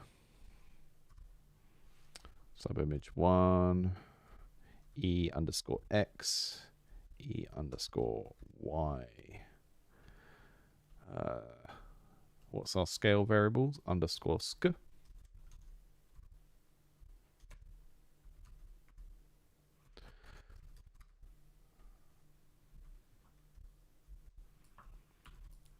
And then we'll have coin red. And the thing is, picking up a red coin is basically just 5 coins, and picking up an emerald is 50 coins. But I want to show them separately because people will find that satisfying. So, you know what people are like. Let's see if that draws in the right place. Near enough.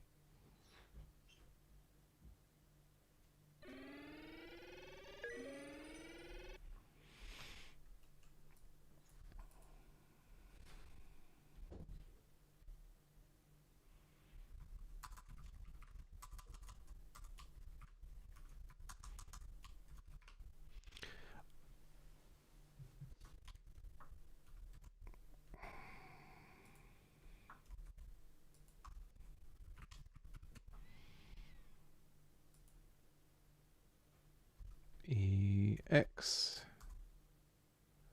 E underscore Y, E for earnings, 99999. Try and put the text next to each of them, add the gaps. I can never remember if I can just put, can I put 2 gap like that? Will that work? Or do I need to do 2 times? I don't know.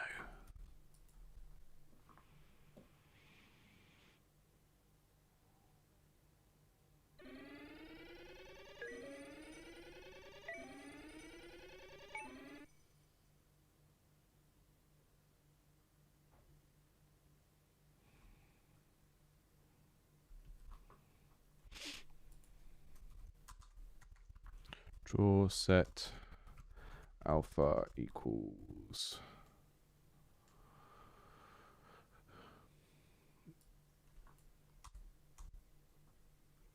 so they should go bam, bam, bam, and appear like that as well, really, before the bar starts going up. That would be the way most games would do it. It's like bam, bam, bam. That's kind of what I would expect. Tiny is too tiny.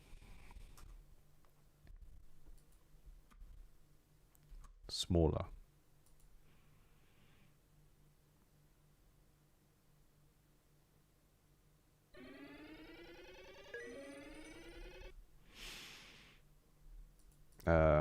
Var E gap equals arbitrary number.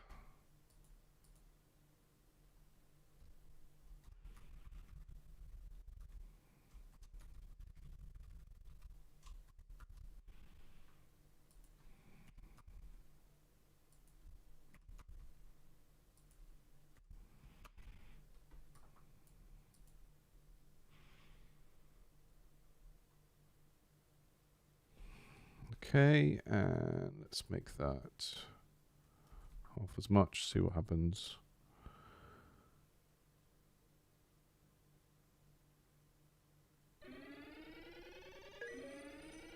And let's see if we can move that, if it's easy enough to shift that down if we want to.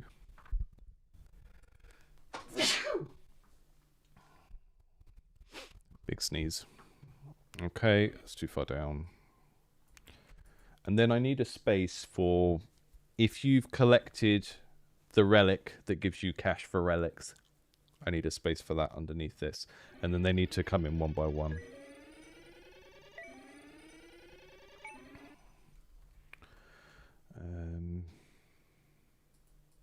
If earnings shown equals is greater than 0, then we show the first one.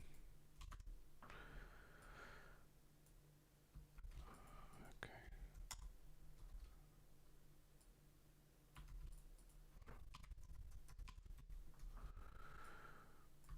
Right, and then we just do this so that it cumulatively adds each one to the thing.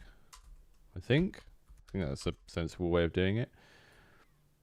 And then we'll handle the incrementing of that actual variable somewhere else so that I'm not triggering sound effects and stuff in the draw event, because that will make it poo its pants.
Okay, so what we're going to do now is I'm going to set my starting state for that state to earnings summary. So this will be true, and then we need earnings shown to start at 0.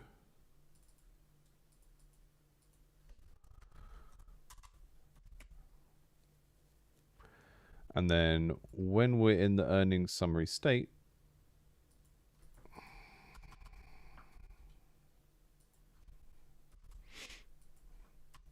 we're going to increment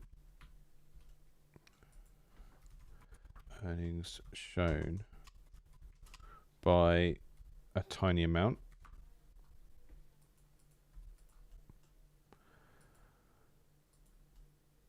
And then every time it becomes a, if earnings shown equals earnings shown, every time it becomes a full integer, then we're going to play a sound.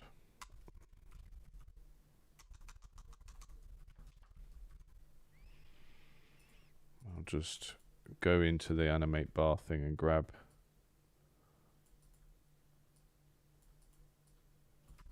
that from there.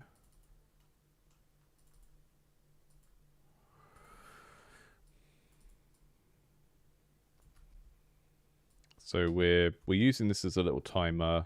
Every time when it hits 1, we show a new thing.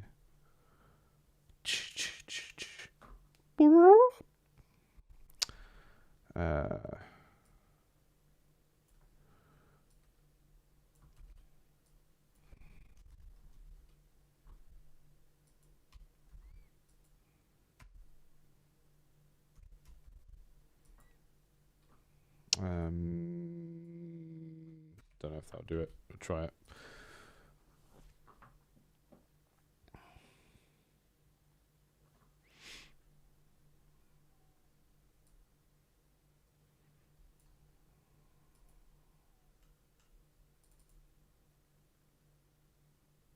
I've called it earnings shown. Okay, that should be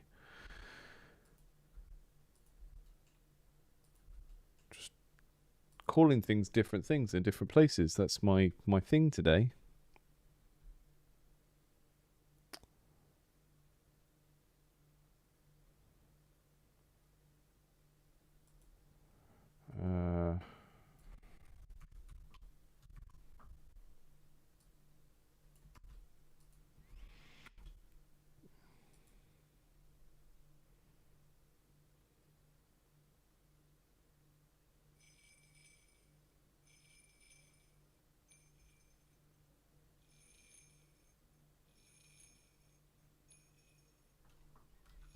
Okay, that's good. That's getting there. We'll start that on a minus number, and that will help with any squiffiness that we might experience. And then if earnings shown is greater than 5, then we go to the new state. State equals icons fade in.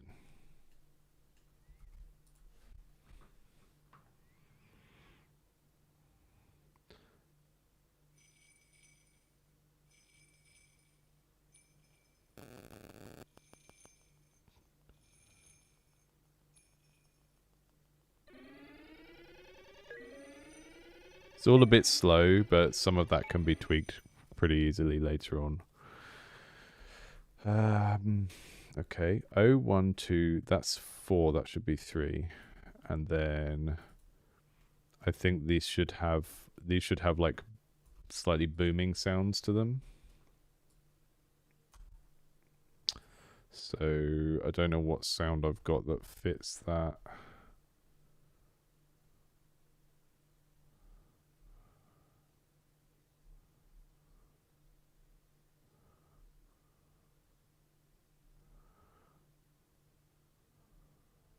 Meh. That'd be funny. Just plays a goat sound a bunch of times.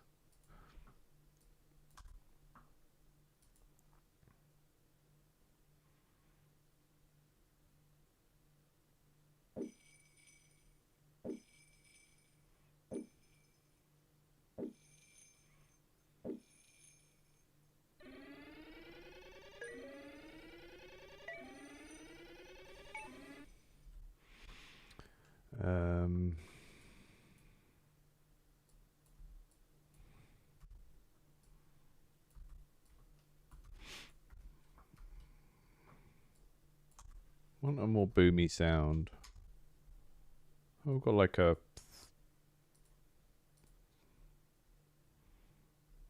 I mean, I could... So people will have an association with these ceramic jar smashing sounds. So maybe adding those there would be kind of remind people how they got the thing. Okay, let's try that. So I felt very, very smart when I programmed this the other day. This is how much of a baby coder I am. I make a variable called sound name, and then I concatenate sound underscore ceramic with a random integer between 1 and 20.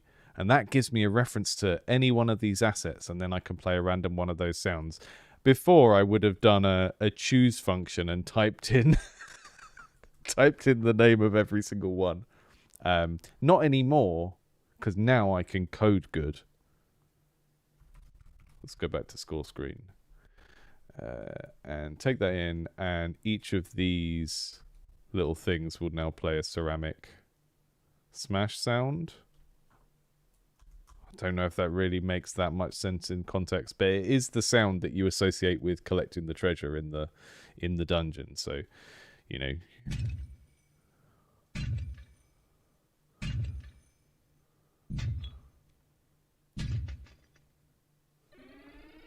Okay.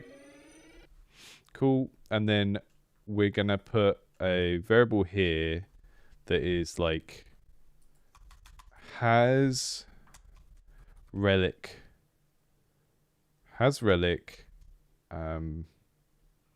coins per has relic profit. Right, that's true.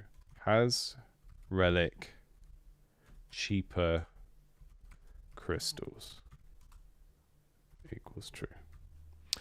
Okay, so these are the two relics that I need to check if the player has picked these up during the run. The relic called relic profit will give them extra coins for every relic they've picked up, and then the relic called cheaper crystals will mean that they only need 75 coins to get a crystal instead of 100. So these are the kind of economic modifiers you can pick up during a run that just make you get more stuff. And there are other ones as well. There's like, you know, a relic that puts one of those red ruby coins into jars for every red room you build. So there's stuff you can get during the run as well, but these are the ones that modify this payout on this screen, which is why I want to handle them here. Okay, so when we draw the GUI, we only do the third one.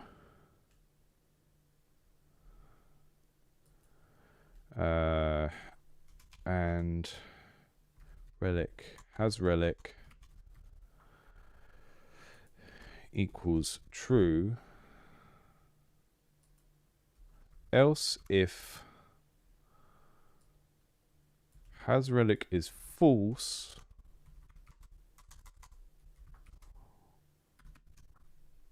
and earnings shown equals 3, or earnings shown is more than 4. Okay. That should do it. So what we want is that dum for the 3 things you've collected.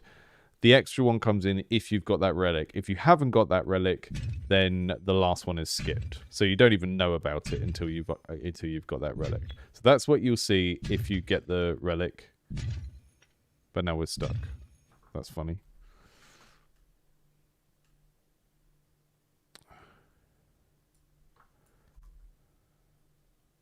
Okay, I didn't need that to be an else if, I just needed it to be an if.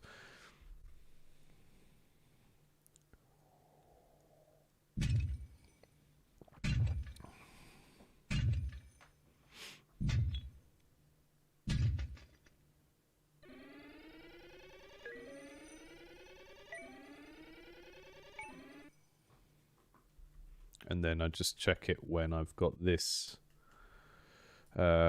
relics collected equals 5, coins per relic equals 25,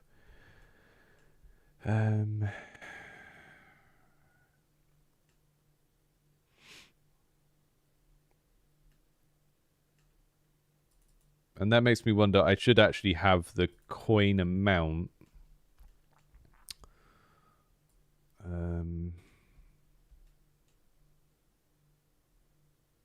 I should draw the coin there, and then as each one appears, add it to that coin amount. But I've got about 20 more minutes I can work on this in this stream.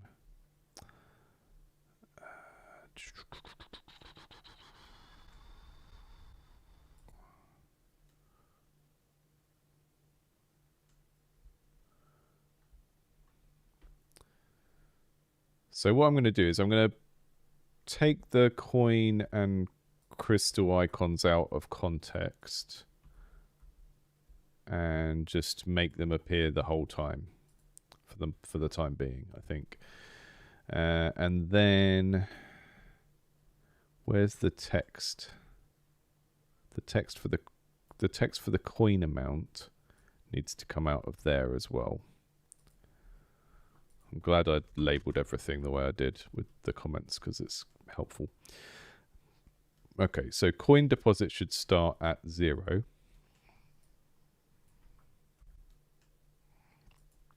Coins collected equals 99. Let's call it coin collected, and then coin red collected equals 25, and then emerald collected equals 50. This just means it's going to be a lot quicker for me to sort this out later. That's all our special forms of income. So we'll show them each. Here's what you got from each source. As they appear, it goes into the coin deposit. Then the coin deposit transfers over.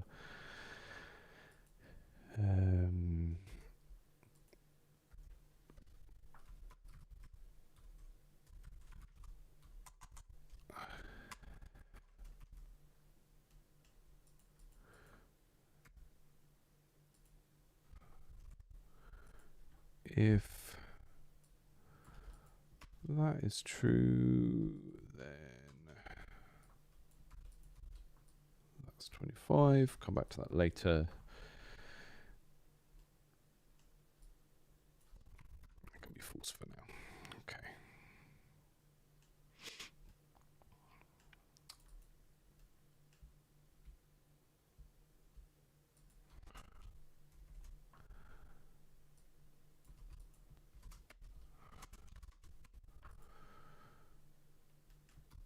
And then, so as each of these appears, which we're currently doing in, okay.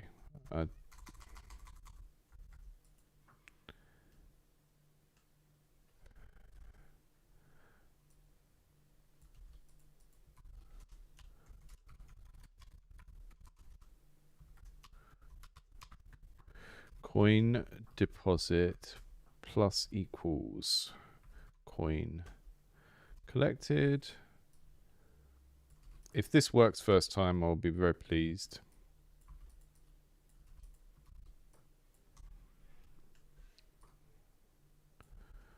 Coin red collected.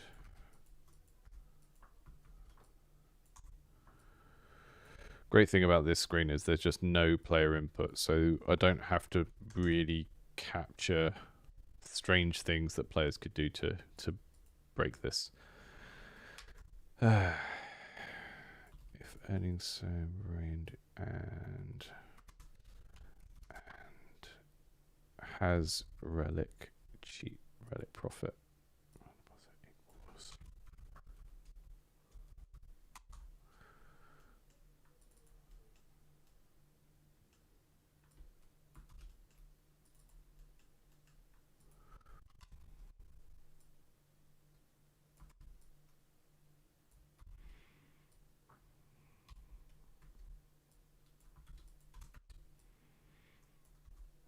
Okay, so that should make the coin deposit variable increment as each of the things appears.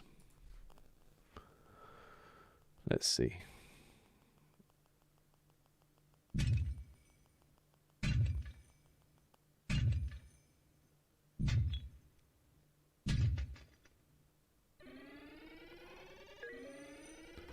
Okay, we're getting there. We're getting there. Coin deposit. Yeah, and then when we draw these, coin collected, coin red collected, emerald collected, and then we're going to have to do some concatenation here. Text equals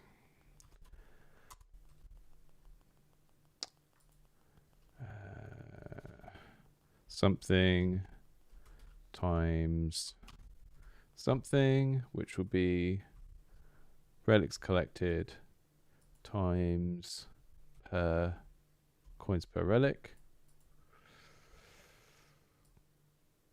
Hopefully that will work.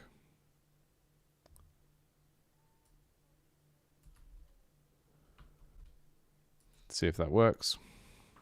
Might need to tell it that relics collected and those variables are strings.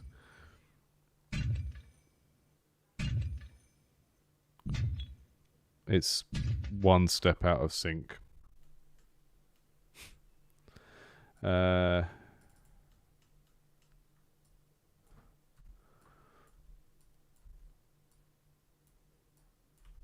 that make it work?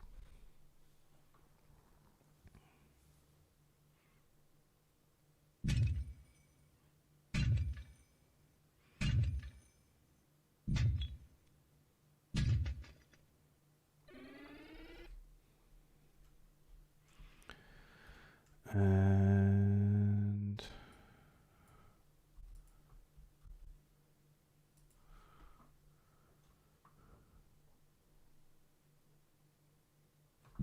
what I can do is I can make that a lot faster here. Just needs to be a number that triggers us going to exactly 1. Yep, that's cool. Let's speed some of the other stuff up now as well.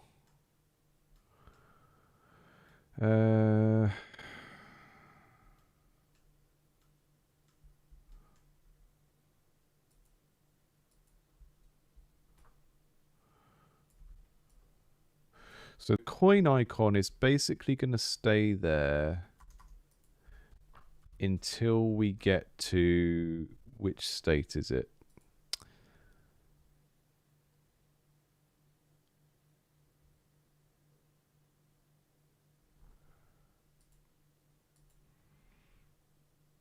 Okay.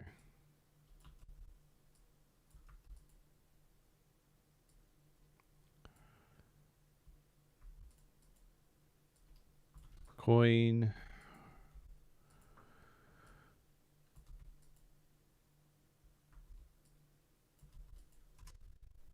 I think it's better to define this by which state it's not in, because it's going to be in most of them.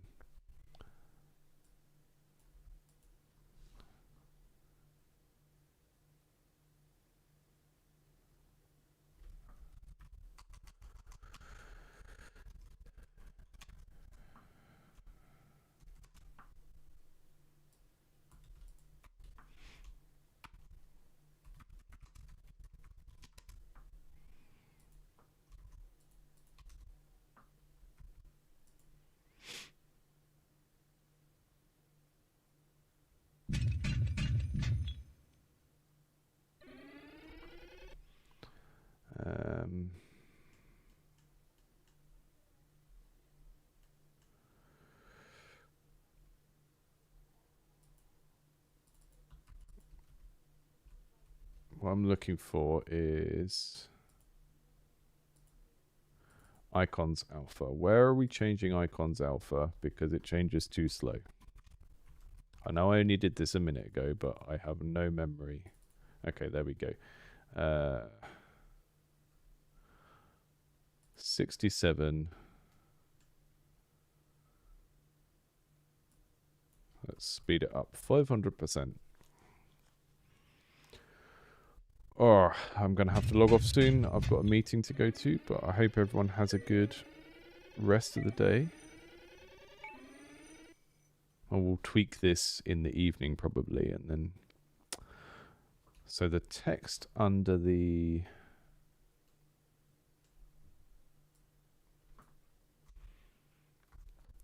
if coin deposit is greater than 0, then we show the coin deposit number. Thank you all for joining. Thank you for modding Kitten as well. I hope we didn't get any more weirdos today. I mean, on Twitch it's mostly bots, isn't it?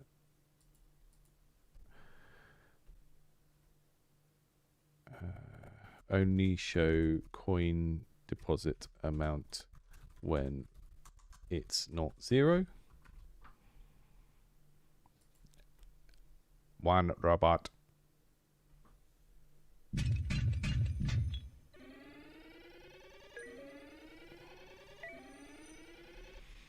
Okay, and just one more check that when we don't have the relic profit relic, it should just go and then start going incrementing. Huh.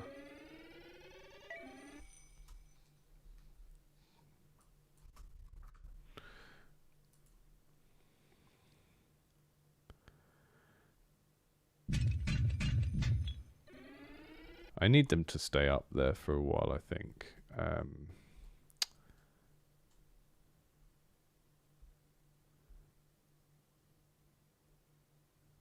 So this doesn't actually care. It doesn't need to be in the...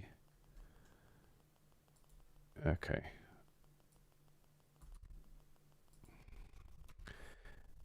If state earnings summary, then we do this here. But all of this doesn't actually need to be wrapped that way. So this is the earnings summary. Draw set alpha equals E alpha. And then E alpha, E alpha, E alpha, or earnings alpha. So, because I'm doing this because I want this to sort of fade away after a certain point. So it will be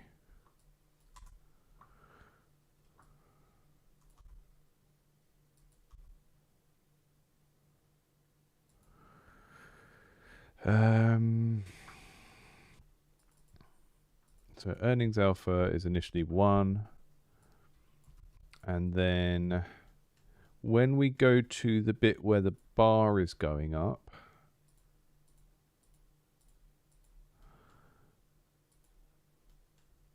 then I think we start lowering the earnings alpha.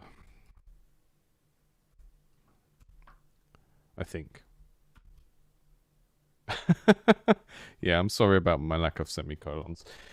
I do occasionally go back and go through and put them back in, but I'm not in the habit of doing it. I've only really recently realized I'm supposed to do it. And that means that I just don't do it as a reflex.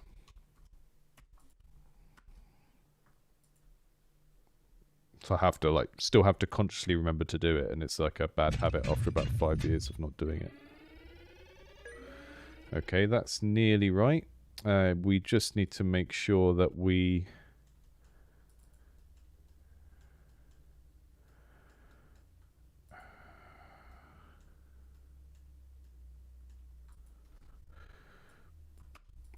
set the alpha back to 1 after that.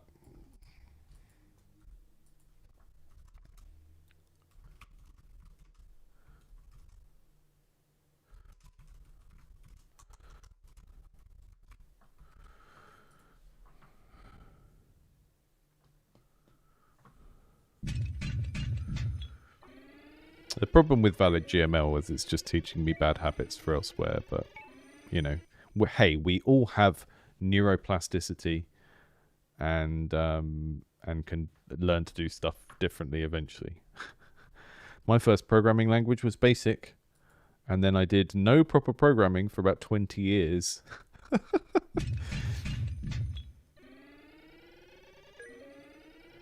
Yeah, that's the thing, isn't it? It's the same with the equals and the comparisons and declarations. There are apparently cases where you do need to get those right, or it will poop its pants. Okay. When we first go to the flying animation,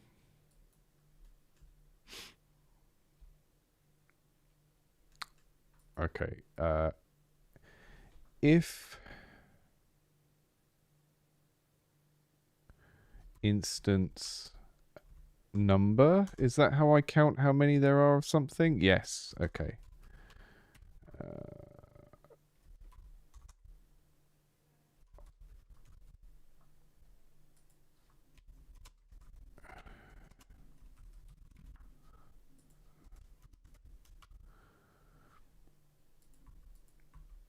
Okay, so when we go into the flying animation state, I'm checking if there are any crystals on the screen, as in actual crystal objects that we haven't used in this scene because they're just objects from the game.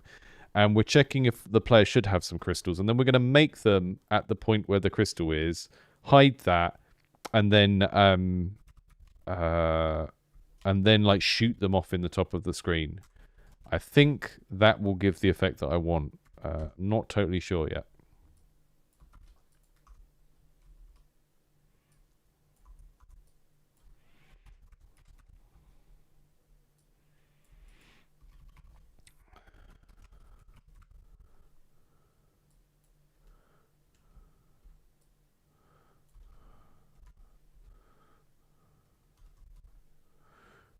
So we're going to create, so it will look like the icon of the crystal is turning into a little set of crystals that all shoot off towards the top of the castle. And I'm just going to hope that I can use the crystal objects from the game to do that in this menu because they won't have any interactions and it won't really care. But who knows? Var cry equals cry.vspeed equals -5. Okay, and then let's see if we can get this to work. Repeat with crystal reward. So the amount of crystals will do that, and then times random underscore range 0.9 to 1.1. See if it works. We have to watch the whole sequence, but such is UX programming.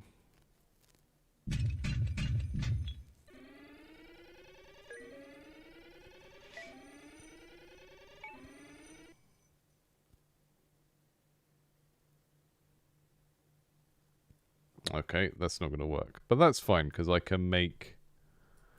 What I'll do, I'll make a new object. Object underscore score screen underscore crystals.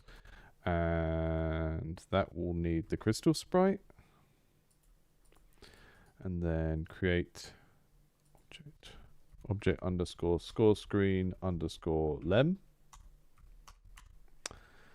And then we put lem there, which is going to be fun to animate. And I'll make a placeholder object, but I'm not going to do anything with it yet. Object score screen underscore item. And this will be whatever item you have in your hand when you go through the teleporter comes with you. So we're going to take the sprite from a goat or a carrot or whatever you've got in your hands at the end of the level and hurl it through space at the same time. But I probably won't get to do that right now. But let's just try and get this working with the crystals. So we are actually, instead of creating an object crystal, we're going to create a score screen crystal, which is a special thing for this. And then we're going to do cry.xscale equals 4. So we're just saving it in this cry as a local variable, and then making however many of them we need to make to create the impression that, oh, you earned 5 crystals. We're going to throw them at the castle now. That's kind of kind of what I'm trying to do here.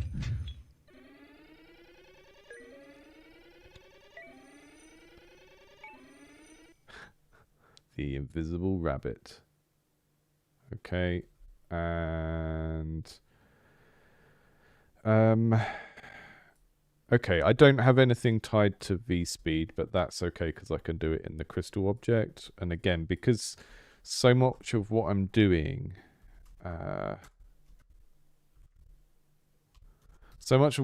here is so specific to this page, it doesn't really matter. So 1920 divided by 2, and it's trying to go up above the castle, basically. So we want it to be like above the screen. So I'm going to do, it's going to aim to be, it's going to try and lerp its x coordinates to there. And it's going to do the same with the y. And I love using lerps for animation because you get curves, and curves just make things look more organic and alive, generally speaking. And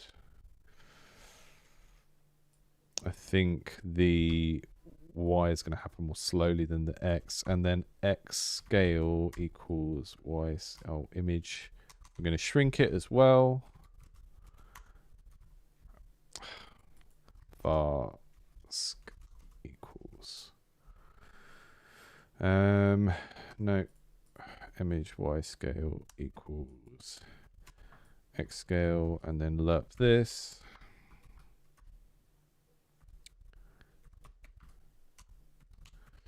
So these crystals are just gonna, they're just gonna follow the top of the screen and shrink, I think. And we're just gonna see what happens. And then what I will do is I will go into the score screen. I will give us 200 coins worth of stuff. So 100, 50, and 50. So that we don't have to sit through as much. We won't have the relic profit relic, so one less thing to sit through.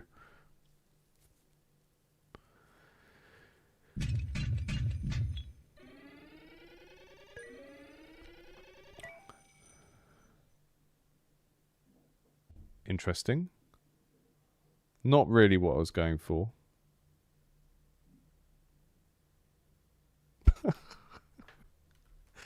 But it's the start of something.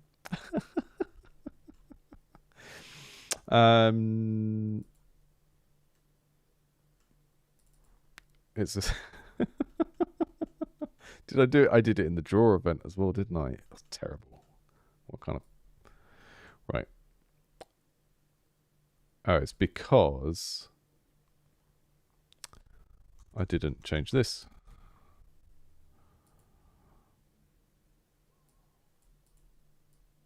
Image X scale and image.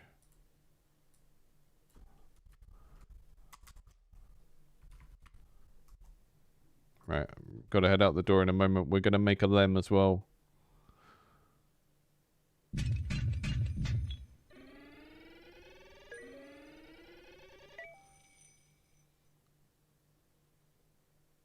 Too slow, but I can tweak that later. Copy the code from there, put it in the lem.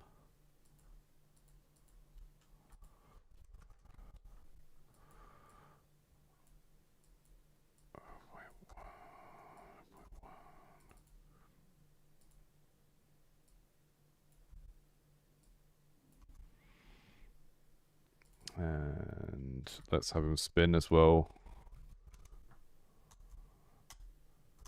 I'm very against spinning things in this game because it's very small scale pixel art, but we can do it with this picture because it's funny. And then go back to our score screen object.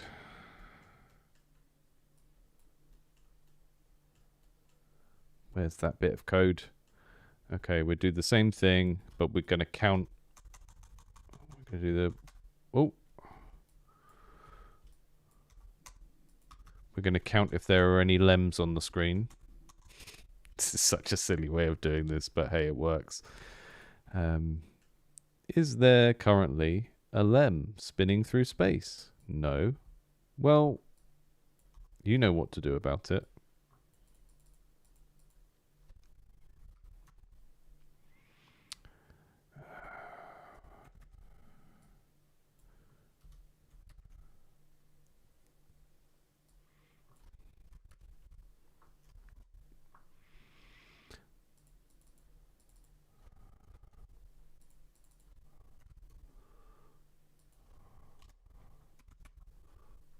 Make him bigger as well.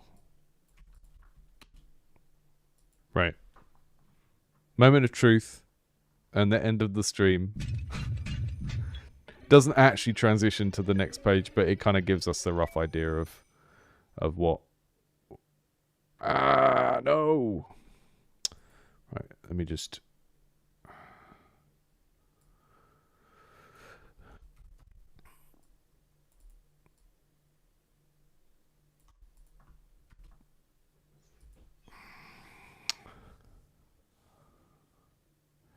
Come on.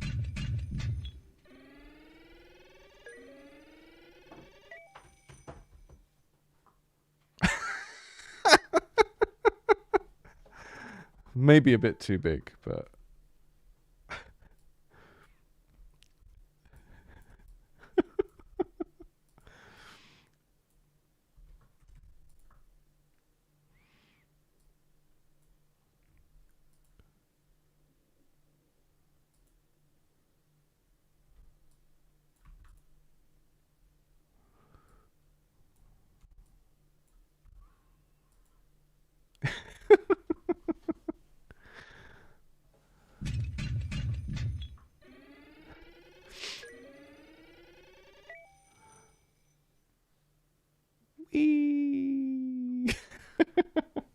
and then it will go and do the thunder strike to show that you've been teleported. So, I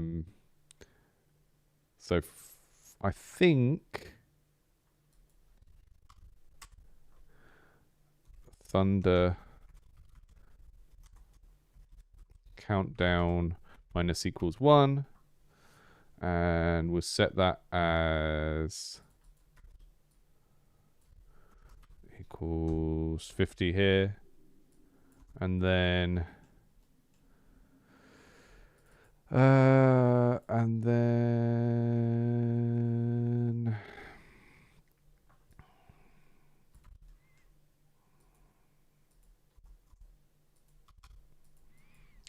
if thunder countdown becomes less than 0, then we go to state equals castle animation, and then if the state is in castle animation, then image index equals choose 01.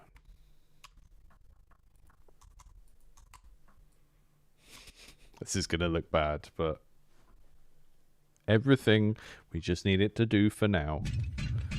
Communicate the information and make you feel okay about how you did. That's all we need to do.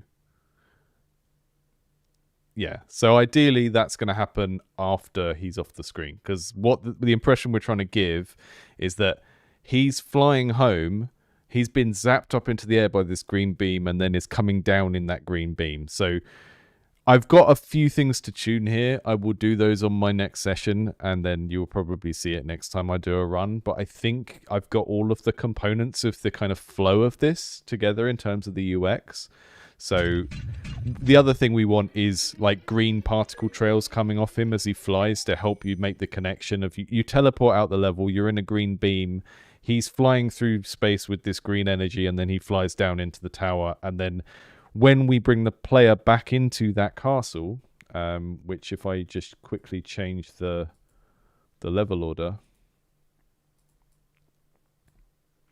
when we go back into the castle, we're going to fall down through a tower. So there'll be like I don't know, just a sense of ritual. So I do the game, you know, blah, blah, blah, play the levels a little bit. We haven't plugged it in yet. So after this animation, we'll go to what we just saw. We'll get the summary screen, and then we'll fall down out of a tower into here with some green bits of fire coming off of us and stuff. And then in the alternate situation where you die, what's going to happen is the wizard will... I want to show the wizard making a new lem. So you've got like a little ball of clay and he sort of like throws it up in the air. And then you sort of come down in this Kirby blob and turn back into yourself. So that's another case that we'll have to wait a little while. But yeah, I'm pleased with how much progress we made in the amount of time we had today. So I already had everything plugged in here for us to get those crystals and spend them in the kind of loop in the economy of the game. But I didn't have the screen that we just made that allows us to sort of understand what is going on and give it a bit of a narrative. So we go on a run, we run around the dungeon, we collect coins, we finish our run, we jump in the teleporter, we come back here, and then it shows Lem flying through space with his magical crystals that he's just made. He gets back to the castle. And this is also where we'll show the item that you took with you. So if you make a little pie and you take the pie back for the wizard to have for his supper, that's going to be flying through space on this screen as well. So it's going to take me a while to tweak those animations and make them look nice and get the particle effects in and everything. But I think this screen will be really nice. And I think the art you see in the background, I can change that. I can add more frames to it. I can break out some of these goo blobs and have them moving around in space a bit more. But all of that will come with time. It's just a case of getting something roughed in. I've developed, so maybe something for people to think about if you're working on your own games this week is I basically don't really think of anything in my game as placeholder anymore. I work almost entirely in placeholders and then I just iterate on them. And often, like with everything we've done today, I've tried to get it to a state where it's already good enough that I'd be okay with a playtester seeing it. And I just try and do that in the first pass. And then it's like, okay, it's basically the difference between placeholder and MVP, right? So minimum viable product is what would you be happy for people to actually play? And then placeholder should be, like, for me, placeholder programmer art is deliberately as ugly as possible. So if you saw that rope when you start the game that is like it's just a white bar, it's so obvious that is placeholder you couldn't confuse it for anything else. And I try and make sure if I put something in that's placeholder, like that icon there that says press Y to go home, that's ugly as hell, but it's sort of a style in its own way that, like, I don't like it and I want to improve it, but it's not necessarily placeholder, it's just MVP. Whereas this white bar over here, this is placeholder and it's so obvious that it's placeholder. And I think when you use any sort of placeholder assets, they should be as ugly as possible so that people know. Because as soon as you start doing stuff like this, that's kind of like, well, in my mind it's a placeholder, but actually that's okay. Players aren't going to like lose their minds if they see that. It can get very, very confusing. So I think put placeholder stuff in your game that is really obviously placeholder, and if you don't want to do that, then just get things to a MVP version as quickly as you can. I think that's what we've done today. It's like, you know, this text box, that's an MVP. I'm not going to cry if players see it in that state, but yeah, I don't know. Yeah, it's not a... It's a... Oh, I've half destroyed the level. I can't wait to see people doing some weird advanced version of speedrunning in my game where you use the teleporter to destroy half the level and then cancel the teleporter and jump around in the debris, because you can do that. I haven't actually found the gameplay edge case where it would be beneficial to do that yet, but I'm sure people will if I leave it in. So just going to answer Bean God's question before I close the stream down. Do you get a lot of game prototypes to review for your videos, or are there not so many? So it kind of depends. Like, good game dev practice is making ugly prototypes and just making sure that there's a fun interaction before you dress it up. But then at the same time, YouTube is a visual medium, so I tend to play things that are a bit further along.